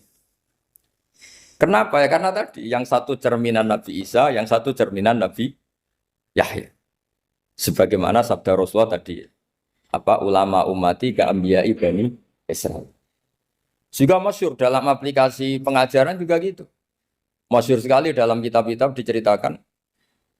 Kalau Said Abdul Haddad, kalau ada orang sowan itu, kamu ngaji sama siapa? Sama si A. Gitu. Pernah nangis gak pas ngajar? Gak pernah. Udah gak terus, gak usah diterusin ngaji orang seperti itu. Hatinya atas, wong orang iso nangis. Gitu. Tapi kalau Abdul Hasan Asyadzili kebalikan. Kamu ngaji sama siapa? Sama si A. Gitu. Pernah tertawa enggak kalau ngaji? Enggak pernah. Udah, enggak usah ngaji sama orang itu. Orang enggak bisa syukur. jadi itu manhaj besar. Nah, akhirnya orang-orang kayak kita ini enggak jelas semua. Nangis ya bisa, syukur, guyu ya bisa. Cuma celakanya kalau kita nangis karena enggak punya uang, kalau guyu karena punya uang, itu masalahnya. Tapi kalau wali-wali dulu enggak. Kalau senyum ya karena saking yakin rahmatnya Allah itu wasiat rahmatu. Kalau nangis ya karena takut azabnya Allah. Kalau kita kan enggak, sangat-sangat materialistik. Ini yang membedakan kita. Sebenarnya nangis dan senyum itu satu keharusan karena Allah punya madharul jalal. Ketika Allah dengan sifat keagungannya, maka kita ini seorang Jawa serako bersenyum. Tapi Allah itu kadang sebagai madharul jamal. Adanya satu keasikan. Sehingga yang merengut itu yang salah. Makanya dalam ilmu tasawuf, kutub wali itu hanya dua. Allah dengan madharul jalal, dengan Allah yang madharul jamal. Contoh madharul jalal misalnya gini. Ketika Nabi Musa ingin melihat Allah, saking kangennya ingin melihat Allah, Rabbi arini anzur ilaik. Ya Allah, saya beri hak untuk melihat engkau. Allah dengan jalalnya gini, Allah itu qadim, superior. Tentu gak layak tersentuh barang hadis. Barang hadis itu makhluk. Sehingga ketika falam matajalla rabbuhu lil jabali ja'alahu dakka wa kharra Musa sa'iqa. Sehingga enggak levelnya, apapun hebatnya Nabi ini tetap makhluk. Sementara Allah itu qadim. Enggak kuat. Makhluk yang fana ini, yang profan ini enggak kuat. Enggak kuat menampung zat yang qadim, yang superior. Sehingga gunung pun hancur. Nabi Musa pingsan. Tapi ketika Allah dengan madharul jamal itu Allah dengan keindahannya, dengan kasih sayangnya, memberi hak makhluknya untuk melihat. Nah, di sini ini Allah sering ngendikan wujuhu yauma idzin nadhirah ila rabbiha nadhirah. Nanti ada wajah-wajah yang di surga itu melihat saya kata. Tapi apakah betul melihat kayak saya melihat dosen, melihat Pak Rektor, melihat teman-teman itu tidak bisa. Karena Allah itu qadim, sehingga meskipun manusia ahlul jannah melihat Allah, tetap Allah ngendikan la tudrikuhul absar wa huwa yudrikul absar. Karena Allah di balik jamalnya ya punya jalal, di balik jalalnya juga punya jalal. Sehingga selalu di Quran itu diulang beberapa kali supaya proporsional. Nah, kenapa ahli sunnah tetap berkeyakinan Allah bisa dilihat? Logikanya begini. Fa inna kulla maujudin yasihu ayyura. Allah itu zat sing nyata-nyata wujud dan punya eksistensi. Di mana-mana sesuatu yang wujud itu layak untuk bisa dilihat. Lalu pertanyaannya gini, kenapa kita tidak bisa melihat sekarang kok nunggu di akhirat? Karena mata kita sekarang itu profan, fana. Sementara kita setelah di surga, tubuh kita didesain abadi. Ya saya ulang lagi ya, setelah kita di surga, semua fisik kita ini didesain abadi. Tentu karena desainnya sudah abadi, layak melihat zat yang abadi. Tapi pertanyaannya, kenapa tidak bisa ikhatoh, tidak bisa melihat sampai faham, la tudrikul absar? Karena abadi kita itu diabadikan. Sebagaimana surga abadinya diabadikan. Neraka ya diabadikan. Sementara Allah abadi dengan dirinya sendiri, yaitu Al-Qayyum, atau dalam bahasa ngajinya Qiyamuhu binafs. Nah lalu pertanyaan, makanya Mu'tazilah itu menentang betul kalau orang di surga bisa melihat Allah. Cara berpikir Mu'tazilah, melihat itu artinya yang dilihat ada arahnya. Sementara Allah terbebas dari arah. Tapi kata ahli sunnah cara berpikir tidak seperti itu. Melihat itu pokoknya tahu. Nah, tahu karena mata itu karena kita ditakdir tahu itu karena mata. Sebetulnya yang menjadikan tahu itu tidak mata. Ya kalau tahu ya tahu saja, bukan harus pakai mata. Itu cara berpikir ahli sunnah wal jamaah. Jadi saya beri ya bocoran. Kenapa madzhab ahli sunnah itu yang dipilih oleh banyak mayoritas di dunia, jumhur itu. Ahli sunnah itu dianggap pikirannya lebih orisinal. Misalnya ahli sunnah kalau ditanya, kenapa kamu melihat? Ya melihat saja. Kenapa kamu mendengar? Ya mendengar saja. Kesannya itu tidak rasional kayak orang yang nggak pinter itu. Tapi sebetulnya itu yang benar. Jadi cara berpikir ahli sunnah itu melihat itu menjadi tahu. Menjadi tahu itu bisa karena mendengar, bisa karena melihat, bisa karena dikasih tahu, bisa karena bersentuhan. Sebab itu di Quran itu ada ayat ala ya'lamu man khalaqa, bukankah zat yang menciptakan itu menjadi tahu. Sehingga kenapa Allah itu selalu tahu? Karena Allah yang menciptakan. Kalau kamu tahu karena mata, sekali itu jauh, maka kamu tidak melihat. Atau kamu sekarang buta, kamu tidak melihat. Atau tertutupi barang itu, maka kamu tidak melihat. Tapi kalau kamu tahu karena kamu menciptakan, maka akan melihat terus. Misalnya saya ini tukang batu. Saya ingat betul ketika saya bangun Monas, itu pulpen saya tak tanam di dalam Monas. Saya ingat betul kalau pulpen saya warnanya putih, tak tanam di Monas 2 meter dari pondasi. Setelah saya pulang ke Jogja ditanya, di dalam Monas ada apa? Ada pulpen. Posisinya 2 meter dari pondasi. Kenapa saya tahu? Karena saya yang menciptakan. Nah, karena menciptakan ini sehingga tahu saya akan terus-menerus. Tapi kalau tahu karena mata sekali barang itu tertutupi, nggak tahu. Misalnya saya tahu jenengan karena dekat sekali jenengan kemana-mana saya sudah tidak tahu. Tapi kalau saya menaruh sesuatu di tubuh Anda, sehingga kamu kemana-mana tetap tahu bahwa barang itu ada di tubuh. Nanti kalau ada yang protes, tapi bisa saja Gus barang itu dicuri orang kemudian Anda tidak tahu. Yang menjadi tidak tahu karena saya sudah tidak menciptakan suasana itu. Selagi saya yang menciptakan, maka akan tahu terus. Nah, tapi karena Allah ini menciptakan semua yang ada di bumi, maka Allah tahu terus. Jika Allah tahu cara bikin kuman, terus tahu bahwa manusia itu punya kuman, kumannya punya organ, organnya juga punya kuman. Mesti gak kebayang. Kamu bayangkan kayak, makanya Allah itu kalau cerita sederhana, innallaha la yastahi ayyadriba mathalam ma ba'udatan fama fawqaha. Allah itu tidak malu bikin perumpamaan nyamuk, karena nyamuk itu lebih dahsyat dibanding gajah. Para pematung itu disuruh bikin gajah masih mampu. Bikinkan patung gajah, mungkin masih sanggup. Tapi kalau tak suruh bikin patung nyamuk, nggak usah bikin hidup, patungnya saja sekecil itu. Padahal nyamuk kecil itu punya organ tubuh. Lalu bikinnya organ tubuh nyamuk itu kayak apa? Organnya punya kuman, kumannya punya organ, organnya juga punya kuman. Sehingga orang-orang alim itu baca nyamuk itu lebih jadi ayat Allah ketimbang melihat dinosaurus.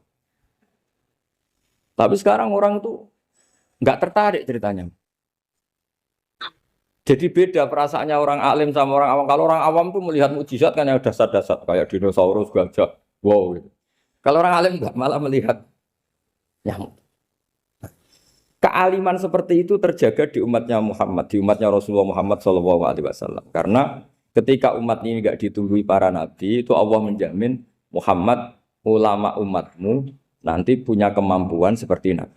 Tentu tidak dalam keutamaan ya, keutamaan tentu nggak sekelas sama nabi. Kenapa itu terjadi? Karena tadi para nabi ini mewakili sekian. Kalau kita sangat mencintai Indonesia, maka kita akan tegas siapapun yang ingin menghancurkan Indonesia. Itu kira-kira cerminan Nabi Nuh. Kalau kita sangat mencintai Allah, maka kita akan benci sebenci-bencinya sama orang yang mendurhakai Allah. Tapi masalahnya, Allah yang kita cintai itu memaklumatkan diri kalau bersifat ghafur, pengampun. Jika kalau kita terlalu kasar, ini kan yang kita cintai bersifat ghafur kok kita kasar. Di sini Nabi Ibrahim. Beliau sangat mangkel sekali sama yang durhaka sama Allah. Tapi yang mau mangkel gimana? Zat yang mengajarkan itu bersifat ghafur. Maka kita mau tidak mau. Makanya ada riwayat mengatakan takhallaku bi akhlaqillah. Kamu bertata krama kayak akhlaknya Allah. Akhirnya ya sudah. Kita mau apa coba? Kira-kira kalau kamu mencintai seseorang, itu potensinya kan dua. Protektif. Ada telepon itu dari siapa? Cewek atau cowok, protektif. Itu bukti cinta apa bukti suudon kan tidak tahu. Tapi misalnya kamu cinta perempuan terus WA-an sama lelaki nggak apa-apa, jalan sama lelaki nggak apa-apa, sama masa lalunya pacarnya juga nggak apa-apa. Itu cinta apa pembiaran? Kan sama-sama nggak jelas. Nah kira-kira mencintai Allah itu kira-kira analoginya seperti itu. Kalau yang satu protektif, Allah harus zat satu-satunya yang disembah. Nggak boleh didurhakai, nggak boleh dikhianati kok. Sehingga ini sangat keras sekali. Nah, ini Nabi Nuh. Di sini ada Nabi Ibrahim. Karena orang yang zat yang kita cintai bersifat ghafur. Jika kalau kita terlalu tegas beda dengan sifatnya Allah yang bersifat ghafur. Nah umatnya Nabi seperti itu mulai dulu. Ada yang moderat, ada yang keras, ada yang setengah keras, setengah moderat. Ada yang ngambil sikap, oh udah mangan turu, ngenteni mati. Nah, itu lebih baik itu timbang punya istihad tapi gak jelas mendingan.